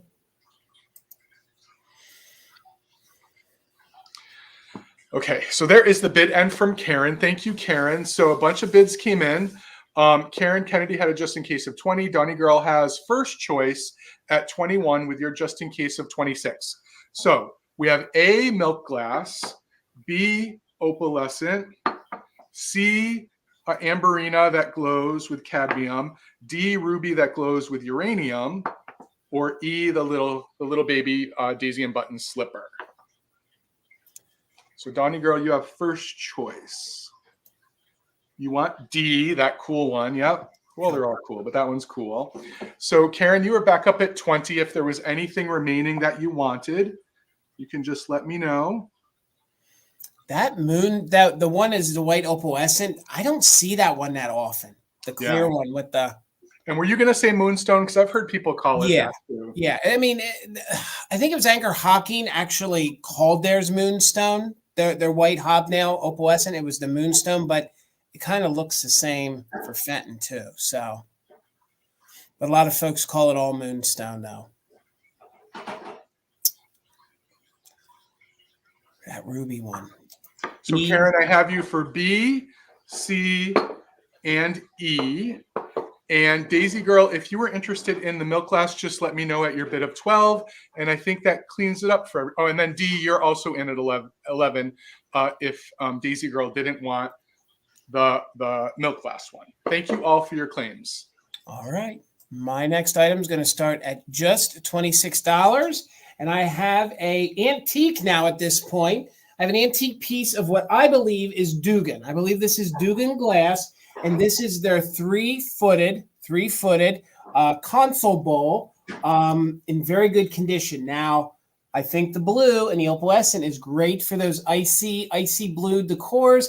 It's good if you add some reds to it or pinks for Valentine's Day or all year round. Okay, there are no chips. There are no cracks. There might be some straw marks. There might be an inclusion here or there. It is antique glass. There is some roughness where the mold is. I do believe the pattern is called Daisy and Plume. Daisy and Plume. So there you can see, there is your plume. There's your flowers. It has this gorgeous like beading around it. And actually you can see a little more greater detail here on the back. So what I love about this one is you can look at the little opening, the little holes that are open in those feet. How many patterns do you see that have that opening? And like Bill said, with some of the other pieces that have like lace on them or openings, you can weave something in there if you want to. Now, one of the holes was not opened. So there's actually one where there's a little bit of glass left in it. And then this one was not opened. So that happened a lot with this kind of glass. So it's a nice larger bowl. Sometimes these little ruffled edges or the crimping do get chipped. There is none on this. Thank you so much. I see you, Circle 7 Farms. This measures about 9.5 across. So it's 9.5 across. When it sits on your table, it sits at about 3.5 inches tall, okay? And I love the way they do the double crimping. At least that's what I always call it when they do a 2, and then they do like a little dip. So to me, this is a double crimped bowl. I'm not sure if that's right, but that's what I always called it when I'm pricing stuff for the store. So it'd be a double crimped bowl. And again, I do believe that the pattern is called Daisy and Plume. Daisy and Plume. So it is very heavy on the opalescent here on the edge. And one little extra piece of glass is right there. So you can just kind of see a little nubbin right there, a little extra piece of glass. But That's in the manufacturing because this was poured into a mold, okay? And this is right around or at antique status. So this is usually the 1910s, 1920s that this was all in fashion. That's when you had your Jeffersons. That's when you had your Dugans. Northwood. Yep. Northwood, all of those companies. So we're in at 26. We're looking for 27. Let's go ahead and start a countdown. The only thing I can note before we count down is some of the molds down here, there is a little roughness, but nothing that I think is a major chip, but just some mold roughness. So 27 or more, we are doing just in case for active bidders. We'll show you that design and we'll do a countdown. So 20, 19, 18, 17, 16, 15, 14, 13, 12, 11, 10, 9, 8, 7, 6, 5, 4, 3, 2, 1. Bid in. I was thinking you could lay your Valentines in it. Look how that red pops. I think some pink Easter eggs. That, and you could put your conversation hearts in this, and then like Bill's, you could put your Easter eggs in it. It's just such a good color for all year round, and it is a great piece of antique glass. So we had Circle 7 Farms in with a just in case of 37, but Noel came in with that just in case of 103. So for 38, Noel, congratulations. It's coming to you. I think you're going to love it. All righty, Bill. $14, Jason. And, I can think of another antique glass company from around that time. And here it is. Bristol. This is a piece of Bristol glass. This is a dresser caddy or a dresser jar. They call them a dresser jar. And it has some great detail, some gold detail. Oh, no, actually, it's black detail painted around the rim. But it has this beautiful black and white painted design on the front. And it's raised. All of the white paint is raised off the surface of the glass. And if you're not familiar with this particular design, I actually brought one last year too. They do call these dresser jars, and the top comes off, and the top actually has a bottom to it. So this is the part where you would store things, including these were also used as hair receivers at the time. But the top is really neat because, again, a lot of you may have seen these before, but it's open. And it's meant to be used actually for two purposes. It can be a vase to actually put a bloom or two in, or it can be used to drop some perfume in as aromatherapy, or not an atomizer, but something to make the room smell better. Because those Victorians were always trying to figure out ways to make things smell better. Yes. Yes. I think that was necessary back then. Yes. But it's super pretty. And as you can see, it's a nice size. It's this beautiful frosted glass. If you've never, I say this a lot about Viking glass, but if you've never petted Bristol glass before, you should. It's really, really beautiful. And the fact that it survived for as long as it did, because these were turn of the last century into the 19 teens. It is 9 inches tall. And the more familiar, popular color of Bristol glass is a light powder blue, but they also did make white. Bristol didn't have a ton of colors in its inventory. It pretty much stuck to that, and I think there are a few pink pieces. Mm-hmm. But other than those three colors, I don't know of any others. But it is really, really pretty. There aren't any condition issues at all, but I will tell you, every time you touch it, you're going to need to take a magic eraser to it because right there, you can see a little scratch in it. That's just because I touched it there. The magic eraser just takes them right off.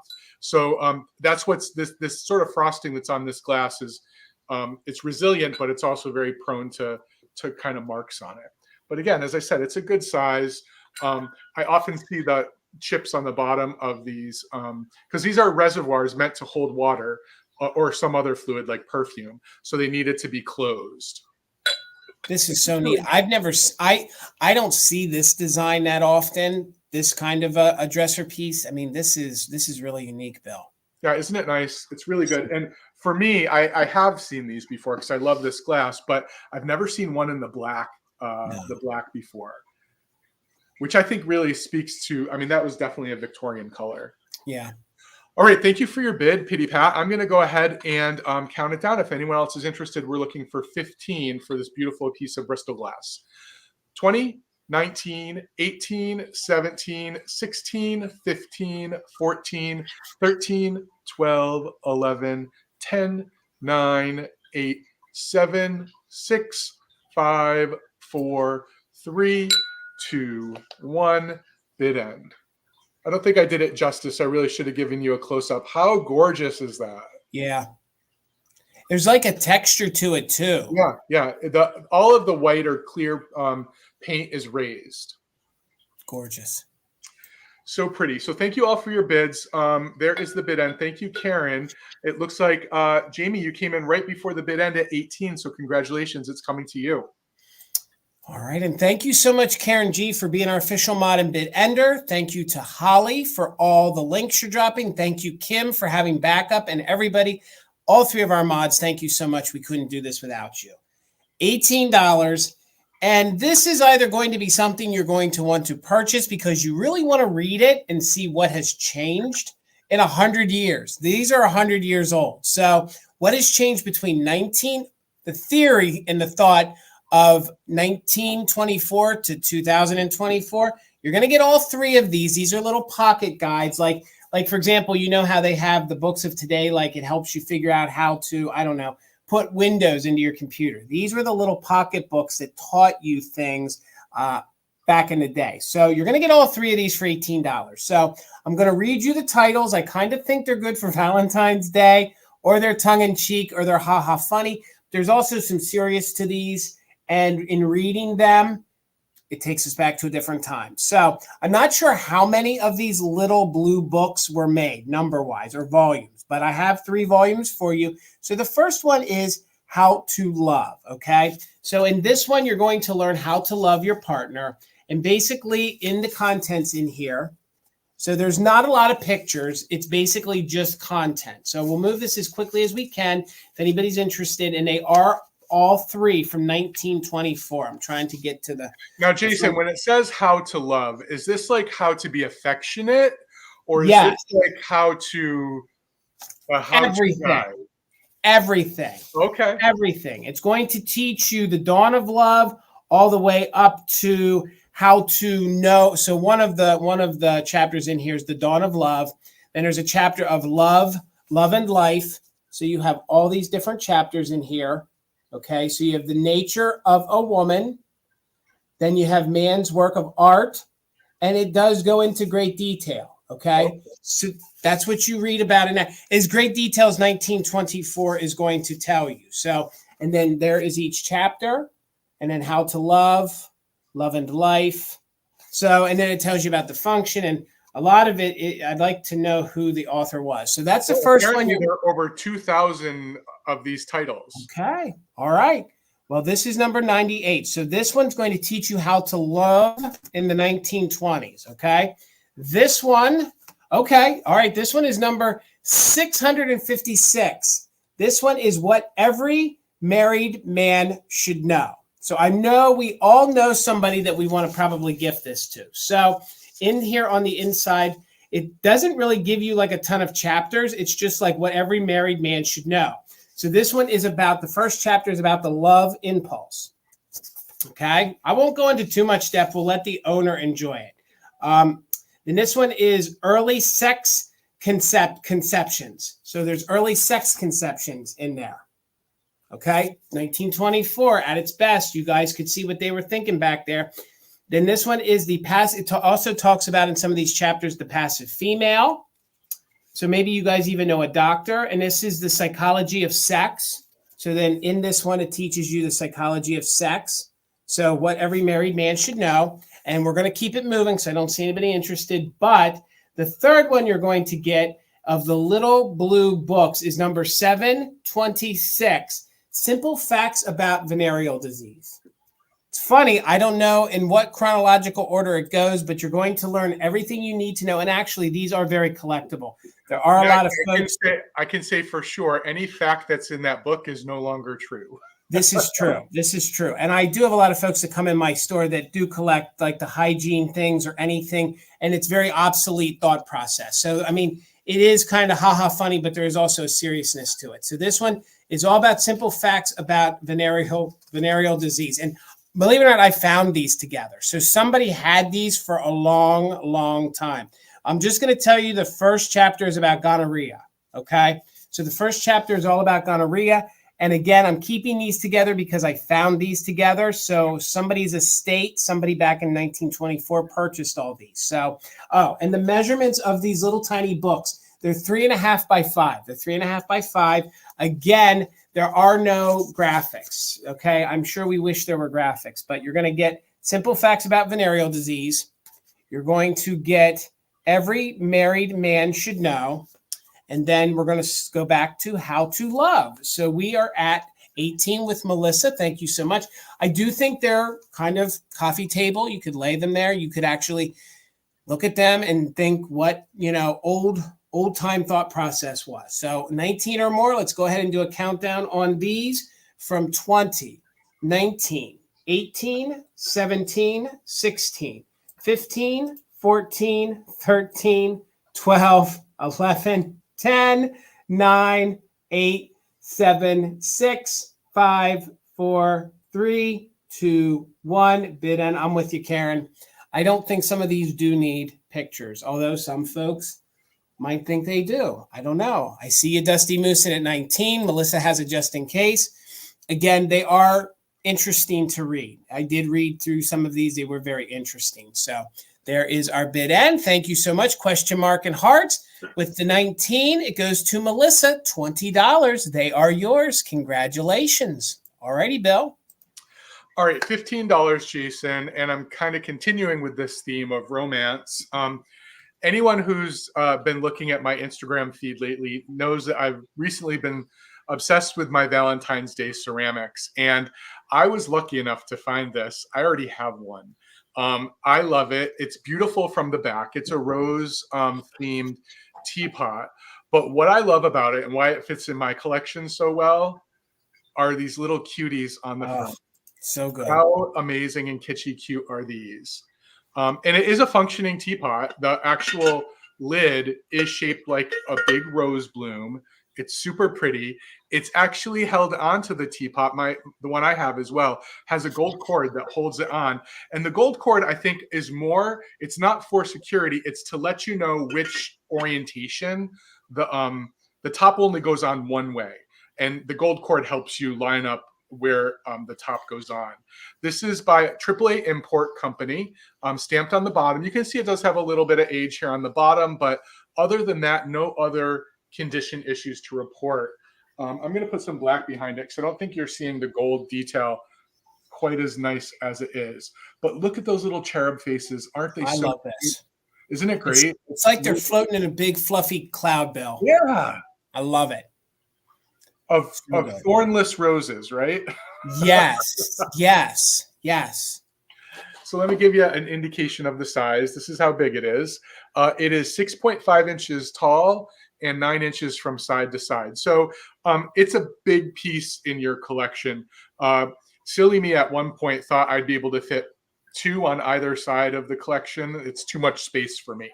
Other things need to go in that space. So I thought I'd try to see if I could find a home for these little sweeties. You know what I would use that for, Bill? You could use it just for decor, but I'd take that lid off and I'd put a whole bunch of bright red roses in there and use it as like a little centerpiece. Yeah, it would be a really good vase too. And you don't have to display the cherubs either. So there's a back that's a different design with a beautiful rose on it with a little bit of gold detail on it. Just really pretty. And of course, you can use it to serve tea. It's a nice sturdy ceramic. It's not a thin ceramic. It's a nice piece of pottery. It's gorgeous. I love really those faces. What's that? Those faces, those cheeks, the blushing on the cheeks. Oh my gosh. See, that's where you and I have a downfall, Jason. We can't resist it. The kitschy 50s kind of faces. Yeah. I love it. All the time. So funny. So fun. All the time. So thank you for your bid, Karen. I'm going to go ahead and start a countdown. If anyone else is interested. Oh, yes. If you were doing Alice in Wonderland, this would be fantastic. Yes. Yeah, that would be really good. All right, I'm going to count it down if anyone else is interested. 20, 19, 18, 17, 16, 15, 14, 13, 12, 11, 10, 9, 8, 7, 6, 5, 4, 3, 2, 1. Bid end. Jason, did you sign up for that simple export rate through Pirate Ship yet? That's going to talk to Tina about. I don't know if we did. You need to do it. It was a $12 difference for my last box that went to Canada. Gotcha. Yeah, so it's definitely we all you Canadians, we found a new option. We'll credit John at Everyday Holiday Displays for finding it. So, Karen, thank you so much. This is coming to you for $15. All right, I'll double check with Tina. I'm sure she did, but I'll double check with her. It takes like 5 seconds to sign up for it. You need to be approved, but it takes like 5 seconds. Okay. All right, we will. Hey, if it saves money, we will. All right, $14, and I have not brought something like this for a long time, but I thought that it would look good in your decors, and I just want to make sure there's no chips, no cracks. I have a piece of like Bulgarian china, okay?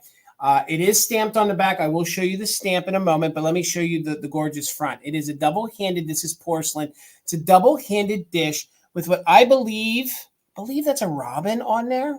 Possibly a robin, Bill, would you say that's a... It looks like an oriole to me. Oh, you're right. Doggone it, you're right. No, you're right. It does. It does look more like an oriole. And I believe that's maybe like cherry blossoms that it's on. It could be. Or dogwood. Okay.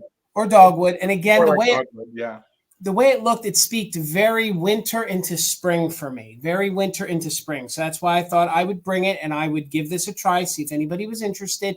It's in very good condition, and it would look great in a plate rack. Let me get in and show you that great detail. So on the back, it's stamped RS Germany. So it is stamped RS Germany. So let me show you that on the back. And when it is in blue, that means that this was produced somewhere between 1910 and 1956, okay? I believe this is probably more the 1950s, all right? I don't believe this is much earlier than that. I believe this was probably one of their last runs, and with that stamp on there. So I love how it is outlined in black. It is porcelain. It's like a Bulgarian china. There are no chips. There are no cracks. There's not even like any cut marks. So I just thought I would give a try on this, see if anybody was interested. The measurements on it is it's 7.5 wide. So it's 7.5 by 6. 7.5 by 6. Yes, sir. That would fit really well in a plate rack to mount it on the wall. It would. It would. And that would, you're right, Bill, it would. You could get one of those double hung plate racks. And it is a very, very, it might be reading gray on the screen, but it's a very, very nice blue. Very nice blue. Here, let me show you guys the stamp again on the back. It is RS Germany. And again, it is in the blue pattern. And that means that this was produced somewhere between 1910 and the 1950s. So, yep, everybody is correct. I just, because of the content, because of what is on the front, I would just believe, and it's in very good condition. And in the years of me selling this kind of stuff on Artaki, you can kind of tell the 50s versus the turn of the century, different porcelain. So I believe this bowl's probably 40s or 50s. It could be earlier, but I don't think it is. So, and I'm not seeing any interest, and that's okay.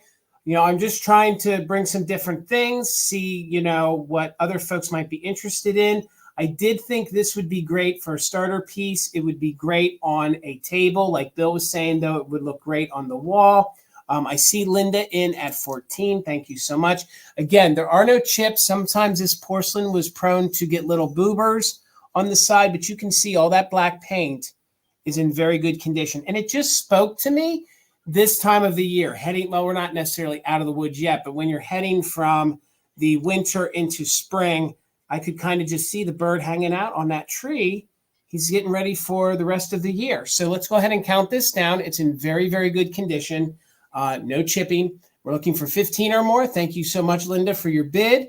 And we'll count down from 20, 19, 18, 17, 16, 15, 14, 13, 12, 11, 10, 9, 8, 7, 6, 5, 4, 3, 2, 1. Bid end. I love the blue, the dogwoods or the cherry blossoms, whatever they might be.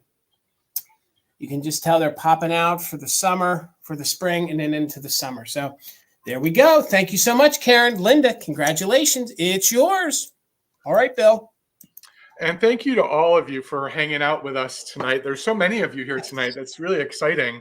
And again, special thanks to Karen and Holly and Kim. We really appreciate it. $5 for choice, Jason. Okay. And if you were here in the fall, I admitted to one of my interesting things that I can't leave behind when I find them. I love little creamers. For some reason, I love little creamers. And in that sale, I dubbed myself the crazy creamer guy. And I have a couple tonight. I actually have two of the same. And I'm going to start these at $5 for choice. They are these gorgeous. They are only just marked hand painted on the bottom, but they definitely have that mid-centuries 1950s color palette with the pink and the black. It's all airbrushed too, so that kind of gives us an indication that it's 1950s, but they're super, super cool in really great condition. No chips or cracks, nice and clean on the inside, and a bit larger than most small creamers are. So I imagine you could even use this to melt your butter in for popcorn, a little mini vase to pop some Valentine's little posies in, or lots of other purposes. I often say this, but I love little vessels that hold water because I keep them around the house to water my plants when I don't have time to go all the way to the sink. I just keep them full of water, and then it adds humidity to the space around the plants when I'm not watering them. But super, super cool. These are 5 inches tall. And as I said, there are two. One has a little bit darker black ring at the top. The other one's a little bit lighter, but they're really, really pretty. I do see surface crazing. To age, it's quite beautiful actually. But other than that, I don't, I looked at these pretty carefully before. I don't see any other condition issues. That's what's marked on the bottom. It just says hand painted. No Google image search would reveal who the manufacturer of these were. It actually may be restaurant wear. I don't know. I'm not accustomed to seeing restaurant wear say hand painted on the bottom. Most restaurant wear does indicate who it's from, but to me, these could very well have been like maple syrup in a 1950s diner, for all I know. It's a good color scheme. It's really good and good for Valentine's Day. That's kind of why I was bringing, and Easter and every other holiday you love to have pastel at. Like Jason trying to make Christmas all about pink this year. Yep. And I think he's going to try even harder next year. I'm going to try. Fingers crossed. We'll see. All right, we're looking for $8 for choice, and there are 2 to choose from. I'm going to count it down, everyone. 20, 19, 18, 17, 16, 15, 14, 13, 12, 11, 10, 9, 8, 7, 6, 5, 4, 3, 2, 1. Bid end. Jason, take note. Both the KBs are in the house tonight. I know. We got it. Oh God, this is such a good color, and I love how there's never two that are the same. There's never two that are the same, and that's what actually makes me feel like there's some sort of restaurant wear because of the airbrushing and the fact that there are slight variations in them. Okay, so Karen, thank you for the bid end. So Karen Kennedy came in with a just in case of 12. KB came in with a just in case of 13. So KB, let me know if you would like one or both for your bid of 13. And if there is one left over, Karen, and you only wanted one, it is yours. And I think those were our active bidders. Yep.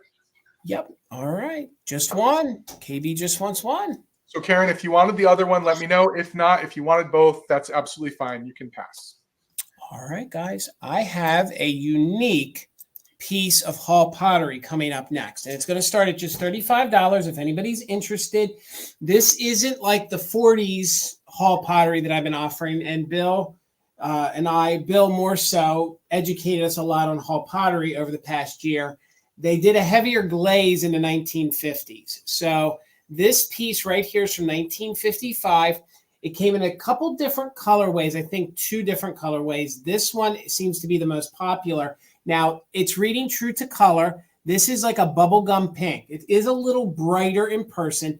And then it has this cobalt, like blue, or almost like a periwinkle, the way it's reading to you, mixed in. Now, the pattern that I found, and Bill, correct me if I'm wrong, it's Blossom Fleet is what they call it. Blossom Flight, or is it Flight or Fleet? Blossom Flight. F-L-I-T-E. That's right. Blossom Flight. Now, It's very, very atomic with the top on it. You can see here on the bottom, it is stamped Hall. And then in those years, they did put the year it came out. You can faintly see 1955 here on the bottom. They didn't make a lot of pieces to pair with this. There aren't very many pieces to pair with this. This is what they would call their vase. It also has this gorgeous, yummy green on the inside. It's almost like an emerald style green on the inside. There are no chips to any of these points, believe it or not, okay?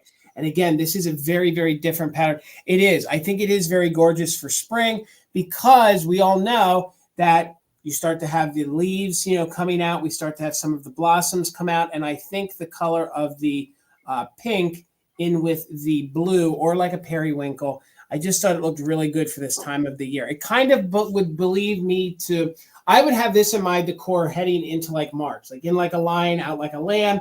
We get those days where it's rainy, where it's windy. Sometimes we have blossoms that start to blow. Also, what I love is the detail on the handles. It kind of has like a rope effect to it almost, and it is three-dimensional, so you can feel that. So it is a larger piece. It is about 11 inches tall, and it measures just about 8 inches across. So no chips, no cracks. Let me get in here so you guys can see all the great details on it. There is your one side, and then we're going to flip it around here, and then we're going to show you the other side. So as one side goes down, the other side goes up. And again, it is a pale pink. Then we have like what reads to me almost like a periwinkle, or it looks like when you would take the cobalt blue and lay it on top of the pink. And then we'll just flip this around. Jason, people probably remember last week I brought the butterfly pattern, and it was a year or two after this. Yes. And we were talking about how wonderful it was that Hull was doing mid-century designs, Yes. but also asymmetry. But this blossom flight in 1955 is really interesting because it's almost like Hull was just figuring it out. The bottom of it is asymmetrical, but if you look at the top, they couldn't let go of that symmetry from the 1940s. So it's a really interesting historical piece, to me at least. They couldn't. And I don't know if I want to hold the white or the black. We'll just take another moment. If there's no interest, that's fine. We'll bring it back into recap. I love the fact that it's actually three-tone. So depending what your decor is, you have that gorgeous, yummy green in there on the inside. Then we have the pink. And then we also have the like chartreuse of the leaves almost. And then you have like a lavender, and then you have some pinks. So again, it isn't... Amy just pointed out another pattern that goes well with this, and it has birds on it. It's called Serenade. It does. All three of those patterns, the Butterfly, Serenade, and Blossom Flight, were made within the same 3 or 4 years. Agreed. And it is the heavier glaze. But I'm not seeing any interest, and hey, that's okay. Maybe somebody wants to think about it. Maybe they want to do a little research on it. That's okay. If anyone's interested, it was $35. And we will bring this back in the recap for another opportunity. So let's go ahead and get you going, Bill. And how much, sir? $16, Jason, and I'll bring my pottery. Nope, you have a bid. Oh, all right, guys. All right, let's get it over here, and we're going to do a quick countdown. Don't forget, guys, we are doing just in case. Again, this could start you down the path of Hall pottery. So 36 or more. Let's count it down from 20, 19, 18, 17, 16, 15, 14, 13, 12, 11, 10, 9, 8, 7, 6, 5, 4, 3, 2, 1. Bid end. We're looking for 36 or more. The bid end from Karen G. Thank you so much. And again, it's a gorgeous starter piece. And like Bill said earlier, if you're a reseller, there is some room left on this if you're looking to sell it too. So there's the bid end. So congratulations, it's yours for $35. All righty, Bill, we'll get you going there with your 16. Thank you, guys. 16. And as I said, I'm going to bring my pottery company for the night. And my pottery company is Red Wing. And I have this beautiful pink, one of Red Wing's classic designs, this kind of shell-looking, nautilus-looking vase. It's gorgeous. This vase is the 892 vase, and it's sort of one of the famous Red Wing designs. Comes in 4 colors. It comes in a white, a pale yellow, a pink, and interestingly enough, it comes in a brown.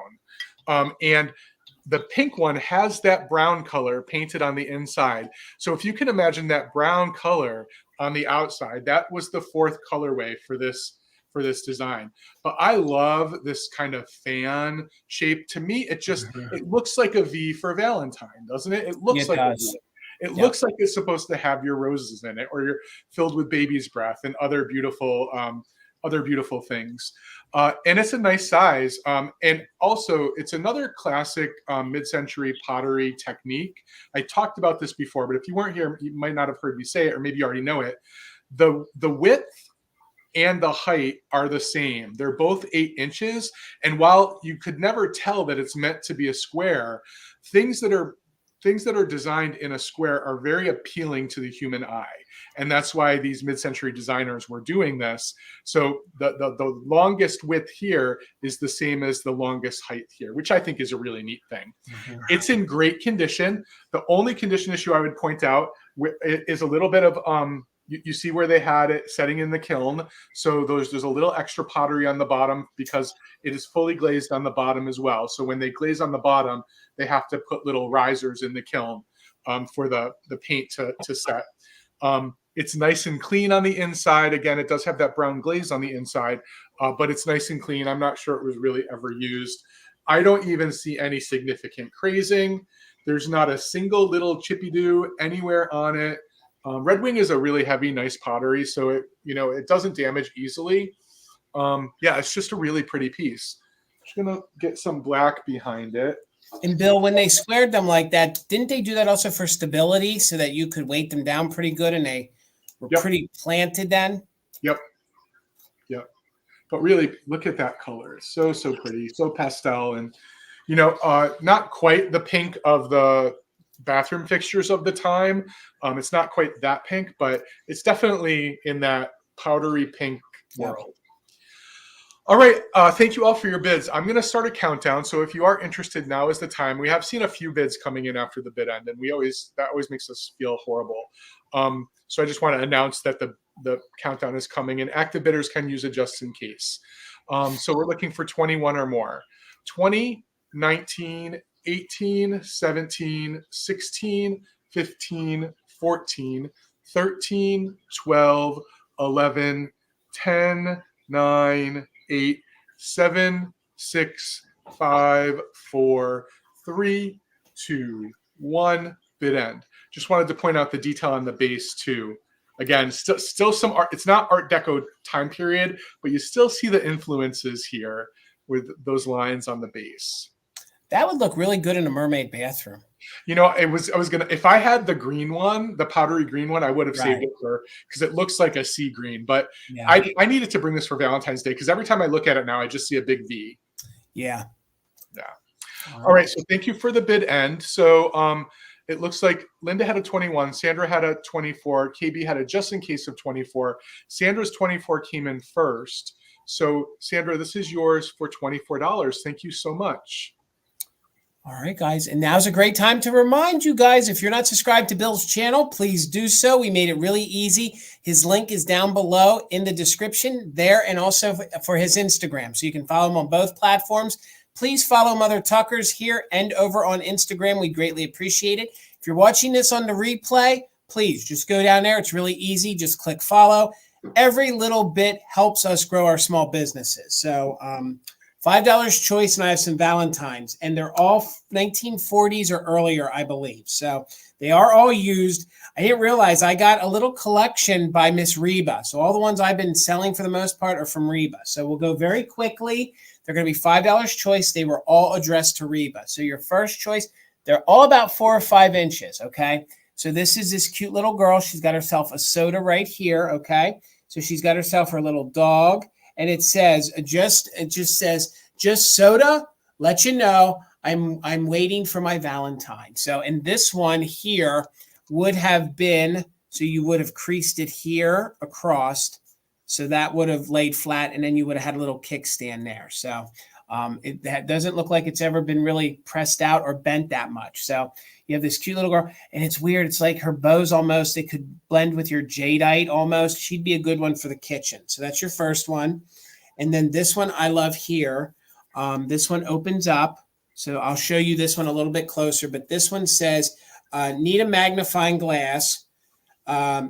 nor even specs to see that you're the one for me, Valentine. So once you open this up completely, she has some glasses there. So this one would fold like that, and then it opened up like that. So this cute little girl right there, and I love her bow and her hair. So, and these are in very good condition, but they are all signed. So Pity Pat's picking. I see you in at 5, so we're looking for 6 or more.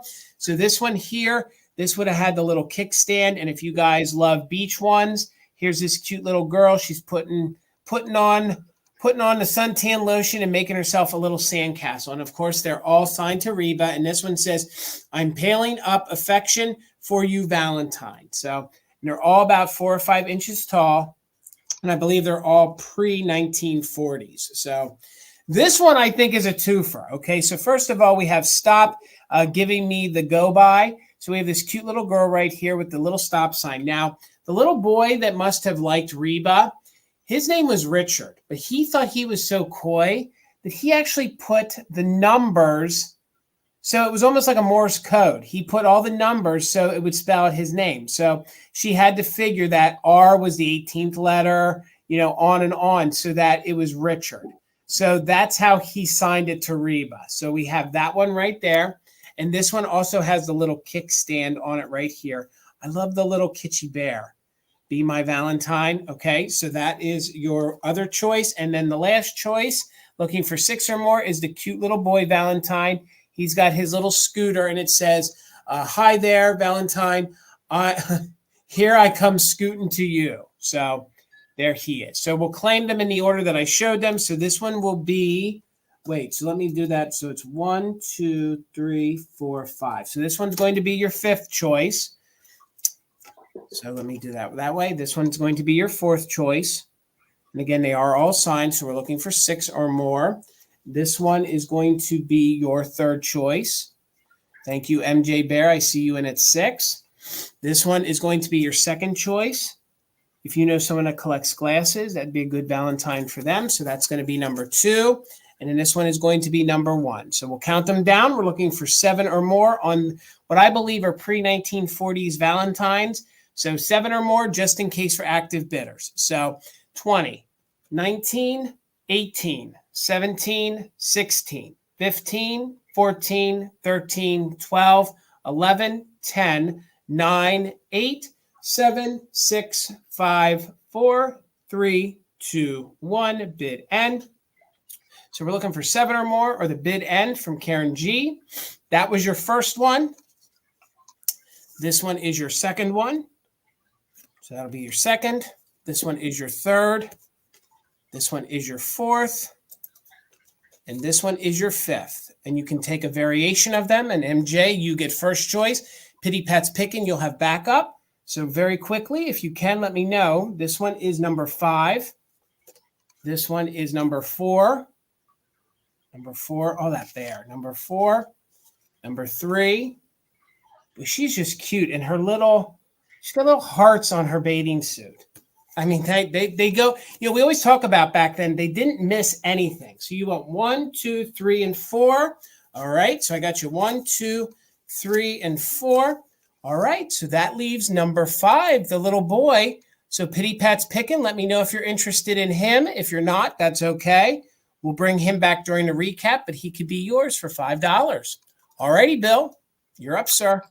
So we have 3 more rounds, everyone, before our recap, just to kind of check in and let you know how much left we have. $24, Jason, and I have one more piece of Westmorland glass. Again, I had to bring this tonight because it matched my theme so well. I have a beautiful hand-painted Westmorland candy dish, milk glass candy dish, and this is the rose and garland pattern. I'll show it to you up close. It's really beautiful. So one thing to know about these candy dishes, if you don't already know, when they're hand painted, they often have 2 different names. There's a name for the glass, and this is the grape and ivy patterned glass. You can see the grape. I don't know why it's just grape and ivy, because there's usually a little pear and an apple as well. You can see them there. But the hand painting has a different name, and this is the rose and garland. So right here, I'm going to try to get a good focus because the rose is done so well. Look how beautiful that rose is right below the purple bow. And then the garland with the blue flowers on it. It's super pretty. And then that same hand painting is on the other side. And then in between the two is just a sweet little blue flower hand painted on top of the milk glass. So that's what the top looks like. There are no condition issues with this. There is a Westmorland stamp on the bottom, the WG that you would normally find. And then on the base, it's still the rose and garland without the bow. But you see that beautiful, soft, hand-painted rose right here. And then my horrible nails, because I'm a gardener, and my hands get all ripped up. And then the blue flowers on the garland. So pretty. The little scallop detail on the base. Oh, yeah, Kim. Yep, I'm with you. I'm with you. It would look so good in there. Look how good it's focusing on it right now. What are we going to put in here? Pile of chocolate covered cherries. Oh, yeah. And this is I think they used to chocolate cover rose hips, if I'm not incorrect. Way back. Yeah, rose petals are edible. Oh, that's right. They are. I think they taste like grass, but that would be pretty bougie bringing that back. Could you imagine doing that? Well, a lot of those sorts of things are coming back, like using nasturtium flowers in salads is really popular. Yes. And that's what the finial looks like. Good for fiber. It's good for fiber. I think blueberries taste like grass, though, so I don't know. Oh my gosh, do you really? Oh, I love it. I really do. I feel like it feels like I'm like chewing on twigs or something. So let me just give you a size before I put it aside. It's 7.5 inches tall and 5.5 inches across at its widest, from scalloped edge to scalloped edge. I love this. And this is so good to keep out from now through Easter right into summer. And if you take the lid off, Bill, imagine putting some of our little grass in there and some little eggs in there and just using that as a compote, as an open dish. Like, it's a really neat piece. Yeah, Karen, apples are a little bit like that for me too. Like very botanical tasting.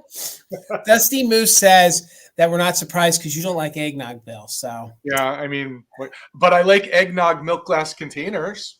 Okay. All right. He does. I can't stop collecting them now. I have 2. Okay. All right. We'll bring that back for the recap. All right.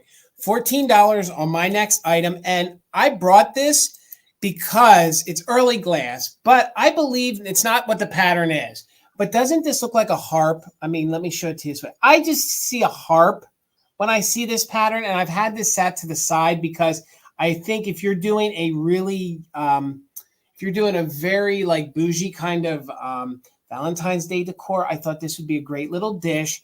You could fill this up with some conversation hearts in there. And it looks like, I just think it looks like harps. Okay.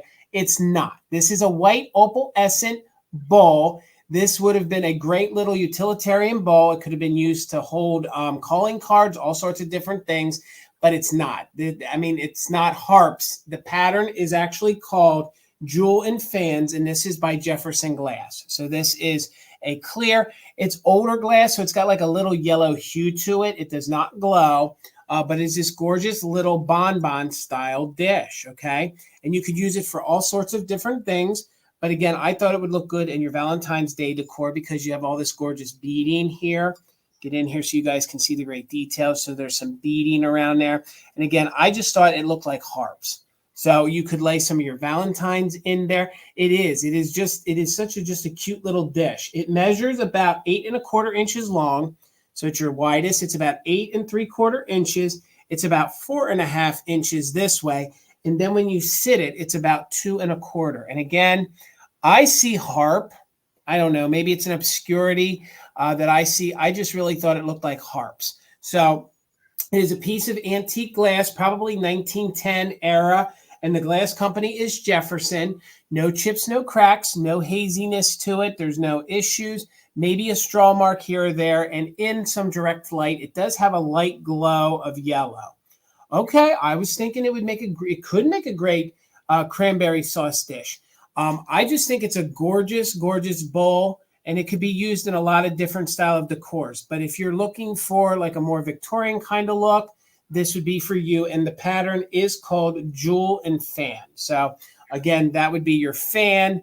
And then those little round parts would be your jewel part. So I don't know, Jason. For me, that would only be 1 serving of cranberry sauce. That's not. Yeah, I know. I'd be like, nope, it's all me because it's Yeah, you're right. Now, Bill, are you a cranberry sauce guy that you? Oh wait, hold on. I see a bit. Thank you so much. I make my own. Don't you remember we were supposed to have the contest? That's right, you do. See, I love it when you get it and it's right out of the can, and then you stick. It's already pre-cut for you. All the lines of the can are okay. Melissa, I'm with you. A very bougie banana split. Very bougie banana split would look really, really good in there. So, all right.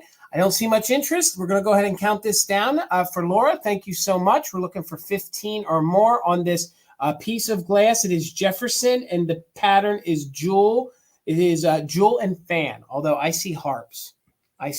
So 15 or more, counting down from 20, 19, 18, 17, 16, 15, 14, 13, 12, 11, 10, 9, 8, 7, 6, 5, 4, 3, 2, 1. Bid end. Oh my God, that's such a fun idea. To cut out your cranberry sauce with cookie cutters. Oh, that would be so neat. If you can cut your cranberry sauce with cookie cutters, it's not real cranberry sauce. Oh. It's supposed to be runny and chunky and yummy. I like it that it's nice and I like a firm cranberry sauce. Cranberry jello. All right, Circle 7, it's yours. Thank you so much. All right, sir. All right, $20. My last two rounds are actually kitsch. I saved some kitsch for the end. And the first thing I have is this really, really fun piece of Menschik Goldman 1960s kitschy pottery. It's actually a little mug, and the mug is for mom only. And some of you may be familiar with this mug, but it has mom painted on the front, and she's in really good condition. If you look down here, this is glazed over, so it looks like someone maybe put their finger just lightly on the bottom before it was glazed. But other than that, it's in really great condition. There's a little manufacturing piece down here on the bottom, but she's super, super fun. And what makes her even more fun is that I have her lid. Oh, wow. Her little hat. And if you know, you know, because at that time, drinking your coffee and doing something else was really popular. The lid is a little ashtray, and it actually says ashes on it next to the little impression. So yeah, it's actually meant to be a coffee and ashtray. What mom did in the morning, right? Yeah. Mom got up in the morning, started her day, but it's super fun, super kitschy. Really, I think a great display piece. It would be a super fun gift if you knew someone who collected kitsch. I think this would be a really fun gift. In our house, we sort of have a rule because everybody seems to give us mugs as gifts, but they're always new. So every single new mug we get goes to the Goodwill. I would love for someone to gift me a vintage mug. I would too. I would probably keep it. I would keep it. Don't give Bill a mug if it's new, because it's going to the bins. It's in the Goodwill. Somebody else needs that mug. Other than that, and we don't drink coffee, so the mugs really are for display only. But I think this little piece of MG pottery, this is the same company, by the way, if you're familiar with the Beehive salt and pepper shakers and measuring cups, same company. They did a lot of really nice ceramics right around 1960. They are super, super fun. She actually has a male counterpart too. Yes. I wasn't able to hunt him down, but there is a guy too. And on the back, it says for dad only. Yep. So really, really fun if you wanted a piece of kitsch for your collection or as a gift. Bill, did you see Amy posted in the chat? She takes cranberry sauce and whipped cream. I saw that. I'm not sure how I feel about that. I would give it a try. I'd give it a try. I'll try anything once. Well, I'll try most things once. I like the idea of cool with pineapple. Yes, I do too. I love it. All right, guys, $18. And look, I do believe that this is discolored, okay? But I believe that this little carnival doll has had a life. I think it's cute. I kind of love the fact that it might have come this way. I don't know. I do believe that it probably was a little whiter when it was original, but it's a little terry cloth body that I'd never seen before. The face is that thin plastic. There's no issues to the face. And she spoke to me, and I think she'd look great for Valentine's Day, okay? So she has this weathered little bow on her, kind of silver little bow. Her face is in very, very good condition. No dents, no major scratches. She has this floofy little hair little hair coming out right here. And again, she's this red striped little terry cloth, little carnival doll in very good condition. And I don't often find the tiny one. So she's a little bitty one. She's not one of the larger ones. And she's about 10 inches tall. So 10 inches tall, if anybody is interested. And the selling point to me was the fact that there's no damage to that face. And boy, you want to talk about side eye. And she's eyelashes. Yeah, she's like, she just doesn't know. But she's just really cute. She's got her striped little pants. She has her plain little top. And I think she would look good in your Valentine's display. So again, maybe she is discolored. You could try to clean her up if you want to, but I actually think the yellowing, gives her a little more detail. So Mare, thank you so much. I see you in at 18. We're looking for 19 or more. Again, the stitching seems to be in very good condition. Maybe a little, no, it's not even a little loose. It's just the way they sewed it. And she has no funky odors, no issues at all. And to me, the selling point is that somebody loves her because she has this little bit of discoloration, but they made sure that the face did not get damaged at all. So we have no damage to the face. We have a little bit of like yellow hair coming out of there. And then just this great, and it's like a terry cloth towel. So you guys know what terry cloth feels like. That's what this feels like. And there's almost like a stuffing in her. So there's like a stuffing in her, but she has some kind of weight down here. So they weighted her feet just a little bit and the arms and everything else. Were you going to say something, Bill? I was going to say, I would hunt down like a blue star brooch and put it right on her chest. Cause I think with the stripes on the pants, she'd be great for 4th of July. Yeah, you're right, Bill. I didn't even think about that. You're right. Or you could switch this out and you could put a darker blue. Put a darker blue in it. Yeah, you're so right. I was thinking, and it is that good red that doubles for Valentine's and for your 4th of July. So she could be your little Rosie the Riveter, or she could be your little love doll for Valentine's Day. She's just so cute. She's just like, somebody loves me. All right, we're going to count it down. We're looking for 19 or more, and we are doing just in case for active bidders. So we'll count it down from 20, 19, 18, 17, 16, 15, 14, 13, 12, 11, 10, 9, 8, 7, 6, 5, 4, 3, 2, 1. Bid end. And if you have larger ones, this would be cute. This could be like the little carnival prize that you put in the larger one's hands, or like Bill said, she would look good in your 4th of July. So there is the bid end. Thank you so much, Mare. It's been a little bit since I got to send you some happy mail. You didn't need it. She's all yours for $18. Thank you so much and congratulations. All right, Bill. $12, Jason. My last item is another set of really kitschy, cute, I think perfect for Valentine's Day salt and pepper shakers. They are these little skunks with these pink flowers all over them. Oh my gosh, I can't get a good, let me see. Yeah, there they are. And these are of the sort that where one is telling the other a secret or a rumor. And every time I see these, I sold some mice a few weeks ago that were doing this kind of secret little talk. And I always hear that Bananarama song in my head. Right. I hear a rumor. You know that song? Yes, I do. So funny. Yep. I think it's so funny, but they're really, really cute. Again, I don't know the manufacturer of these. There are lots of different animals that have these little flowers on them.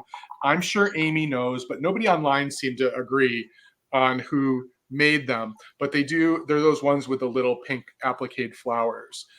So this one is the salt shaker, and this one is the pepper. And they do have some really nice spaghetti detail on the top with some a gold finish on them. Super, super cute. But again, this one is whispering a secret to the other one, which I think is so fun. And I think, again, I said this last week because I brought some skunks last week, but I always think Pepe Le Pew around what is it, Valentine's Day. Yeah, they're gossiping. He's always trying to be romantic, right? Yeah. So they are not nearly as big as the salt and pepper shakers I brought earlier. These little skunks are only 3 inches tall. So they're just little guys to sit in your display somewhere. And they made a ton of animals in this, whatever company this is. You know what? And I think if I recall, I have a set that is part of this, and it had a NAPCO sticker on it. Yeah, I think that Amy has said that in the past too, because there are deer. Yeah, and there's like a bunny. There's and a cat. There's cat and dogs. Yeah, and a mouse. Yeah. I feel like they are NAPCO. They might be, yeah. If there was a sticker on the bottom, it's not there anymore. There's not really room for a sticker, though. But they do have cork stoppers in them, too. So I'm going to go ahead and count it down. Thank you for your bid, Jamie. If anyone else is interested, now is the time. We're looking for 13 or more. 20, 19, 18, 17, 16, 15, 14, 13, 12, 11, 10, 9, 8, 7, 6, 5, 4, 3, 2, 1. Bid end. Yeah, Amy said she doesn't know either. I love these. These were some of the first ones we collected. I did some research on these, and nobody seemed to know online either. So, if I still have the one set, I'll have to take a picture.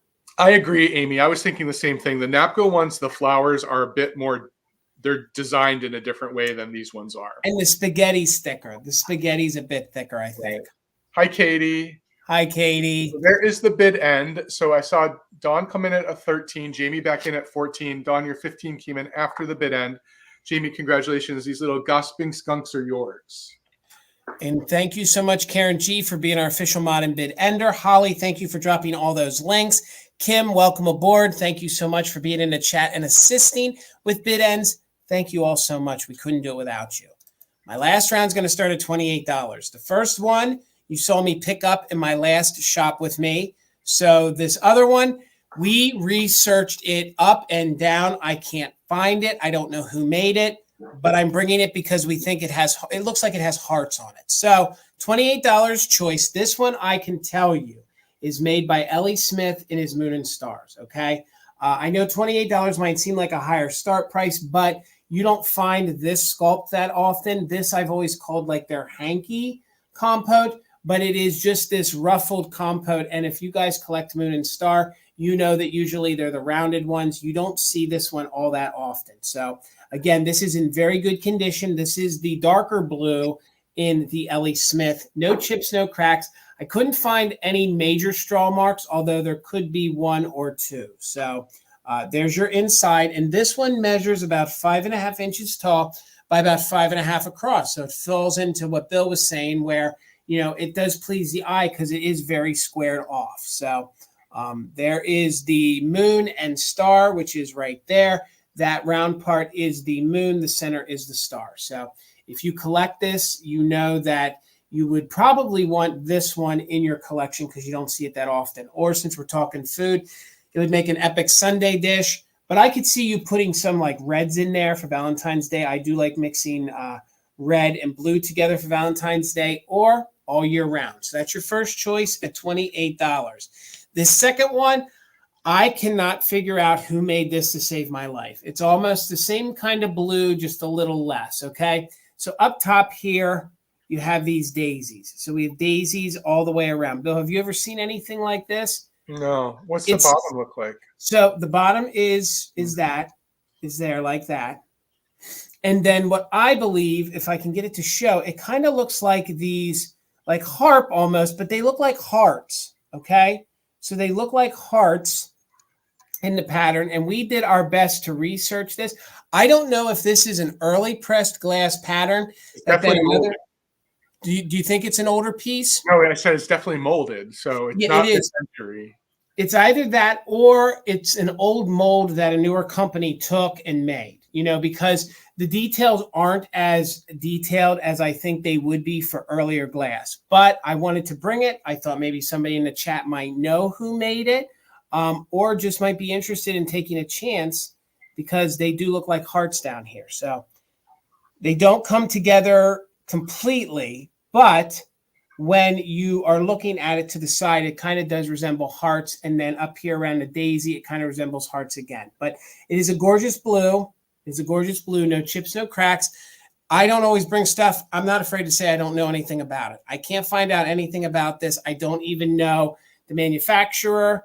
But I can tell you that the glass is quality because it is very clear and there is not a lot of inclusions in it. Like there you can see we got daisies. We have a daisy. It's like it skips every other. And then here is what we're dealing with and showing down here. And again, it does look like a heart. So this one measures about 6¼ by 3½. So these are your two choices at $28. If you're interested in a more unique L.E. Smith Moon and Star, that you could have for $28, or I'm not sure who manufactured this. So we'll wait another moment for the lag, but then we're going to head into a recap. Bill, do you have anything to recap? I do. I was going to say it's another beautiful mystery, Jason. I love our beautiful mysteries on Mother Tucker's Monday. I do too. Well, we're going to sit these to the side. We might bring them back in just a couple more moments for the recap. Let's wait. All right. We got Tammy in at 28. Thank you so much. And it's choice on the Moon and Star or the mystery pattern that in person looks like kind of abstract hearts. Thank you, Patsy. And then we have daisies. And I do believe this is an early American pattern by one of the companies, but I cannot figure it out. So 30 or more, let's go ahead and do a countdown. You can pick, this will be number 1. That'll be number 2. So 20, 19, 18, 17, 16, 15, 14, 13, 12, 11, 10, 9, 8, 7, 6, 5, 4, 3, 2, 1. Bid end. We're looking for 30 or more, or the bid end from Karen G. This one I know is mid-century Moon and Stars, L.E. Smith. This one, I'm complexed. No Google image helped. The few books I had on it, I couldn't figure it out. But it has all the signs that it's some early company or it's an early pattern that then was remade in the 60s by another company. So, Patsy, you get first choice at 31. This is the mystery pattern. So this one you'd claim is number 2. If you're interested, that one would be number 2. And the Moon and Star would be number 1. So, Patsy, you get first choice with your just in case. You get it at 31. You can let me know. Jason, you know that color, that really unusual icy blue color that Fenton did? Yes. I forget the name of it. It has a very special name, like I think it starts with a K or something like that. That almost looks like that color to me. It's a really neat piece, and the glass is very quality. And I have to say, like I said, there's no inclusions, there's no issues. So I don't know. So, Patsy, let me know if it's number 1 or number 2. All right, Patsy, you wanted number 1. Thank you so much. So, Tammy, let me know. Maybe you were interested in this piece. Tammy, this could be yours if you're interested at 30. If not, we'll bring it back in a couple minutes. So we'll get Bill up here and we'll show a recap. That was my choice too. Okay, I'll show that in the recap again. Thank you guys so much. All right. If anybody knows what I'm trying to remember right now, there is a color by Fenton that's like an icy blue, but not exactly that. And it has a special name.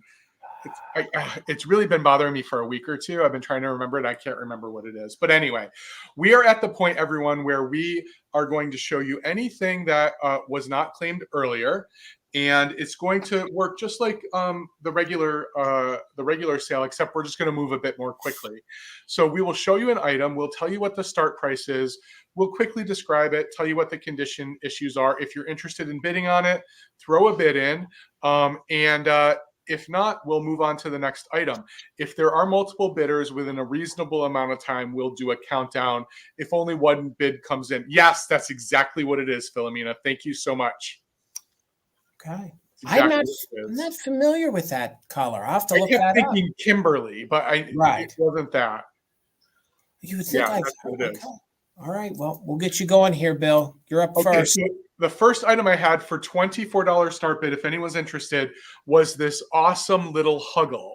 1960s, early 1970s. These came with candy and greeting cards. It has its original Huggle tag on it.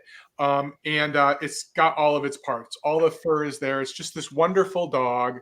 And if you haven't seen something like this before, you may be familiar with the little pixies that sit on the pillows. They were made by the same company. Those pixies are often holding the same sort of cardboard "Be My Valentine" or "I love you" kind of message. Fully posable, tail, and just reminds me of something that should live in Whoville. So thank you for your bids. I'm going to go ahead and start a countdown. If anyone else is interested, we're looking for 25 or more. And the recap is always a great time to use it just in case, because we do go quickly. So 25 or more. Heidi has the high bid. 20, 19, 18, 17, 16, 15, 14, 13, 12, 11, 10, 9, 8, 7, 6, 5, 4, 3, 2, 1. Bid end. Oh, I love him. And he is very, very Dr. Seuss. Yeah, look at how long the snoot is. It's really great. There is the bid end. Thank you, Karen. Heidi had a 26. Trendlin had a just in case of 35. Heidi, your just in case came in after. So Trendlin, this is yours for 27.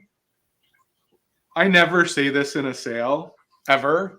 But that was one thing I wouldn't have been sorry if it didn't sell. I know I hear that from people all the time. I never say it, but this is something that could have lived with me. All right, up next, I have one of the milk glass slippers or shoes left. This is the shoe. It's the long 5-inch one. $10 for the Fenton hobnail milk glass shoe. This is the one with the cat face on the front of it, and it does have the Fenton stamp on the bottom. So just $10 if anyone is looking to add a milk glass shoe to their collection. I just think it's a great little thing for Valentine's and Easter. Just a good neutral color to work into your display. So $10 if anyone was interested in that. The other piece of milk glass I had, $24 if anyone's interested in that beautiful Westmorland rose and garland candy dish. Start bid of $24 for this, the hand-painted one. Westmorland mark on the bottom. It's super, super pretty. You know, I think initially those shoes were used as pin holders, like hairpin holders on the dresser. I could be wrong, but that's what my grandmother always used to tell me. No, bobby pins. Bill, you're right, but some of them have the ruffles on the bottom, so they were actually old match holders. Yeah. Then you would strike it on the bottom. Not practical by today's standards, Trendlin, but at one time, that's what Bill's right. They were used to hold bobby pins, or they held your matches because they lit everything back then. Like you had to start the fire, you had to do all this, so you'd put your matches in it. Yep, so that's what Karen just said. That's what Karen just said. And then the last item I had for $20 was this really cute, kitschy Menschik Goldman little lady mug for mom only on the back. I'll just count this down real quickly, Noelle. Thank you for your bid. We're looking for 25 or more. 15, 14, 13, 12, 11, 10, 9, 8, 7, 6, 5, 4, 3, 2, 1. Bid end.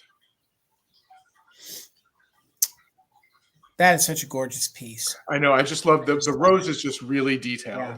It's got like multiple layers of different pink colors. Thank you for the bid end, Karen. Noelle, this is yours for $24. And if anyone was interested in the for mom only little Menschik Goldman coffee cup and ashtray, 1960 marked on the bottom, this was $20. All right. Was that all your items, Bill? That's everything. Yep. Okay. Thank you, everyone. All right. I had leftover from my Valentines. I had the little boy here. So he would be, and he is used. So he would be $5. And he says, I'm here, Valentine.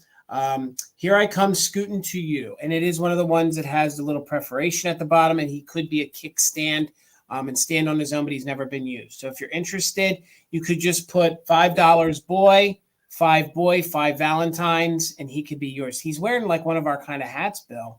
Yeah. I think he's so cute. So, and you don't always, you do, but I know the boy Valentines are kind of collectible too. So you could have him. I had my metal art. Let's call it metal art. They were $10 each. I had 2 left.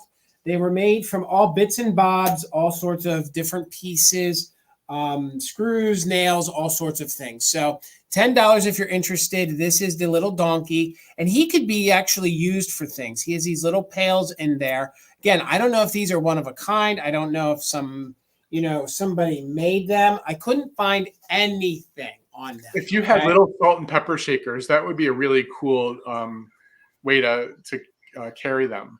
You're right. That would be so cute. And this little guy here, his head is like a little hammer. So I got you, Steph, for the Valentine. Thank you so much. Let me write that down. Steph's taking the Valentine. Thank you so much. Steph and sells stuff by the seashore. I love that name. We all love the beach here, don't we, Bill? Bill's not a big beach fan. That's okay. So $10 on the little donkey. If anybody's interested, you could just put donkey, $10. Again, they were a risk. There's something very out of my wheelhouse, something very different.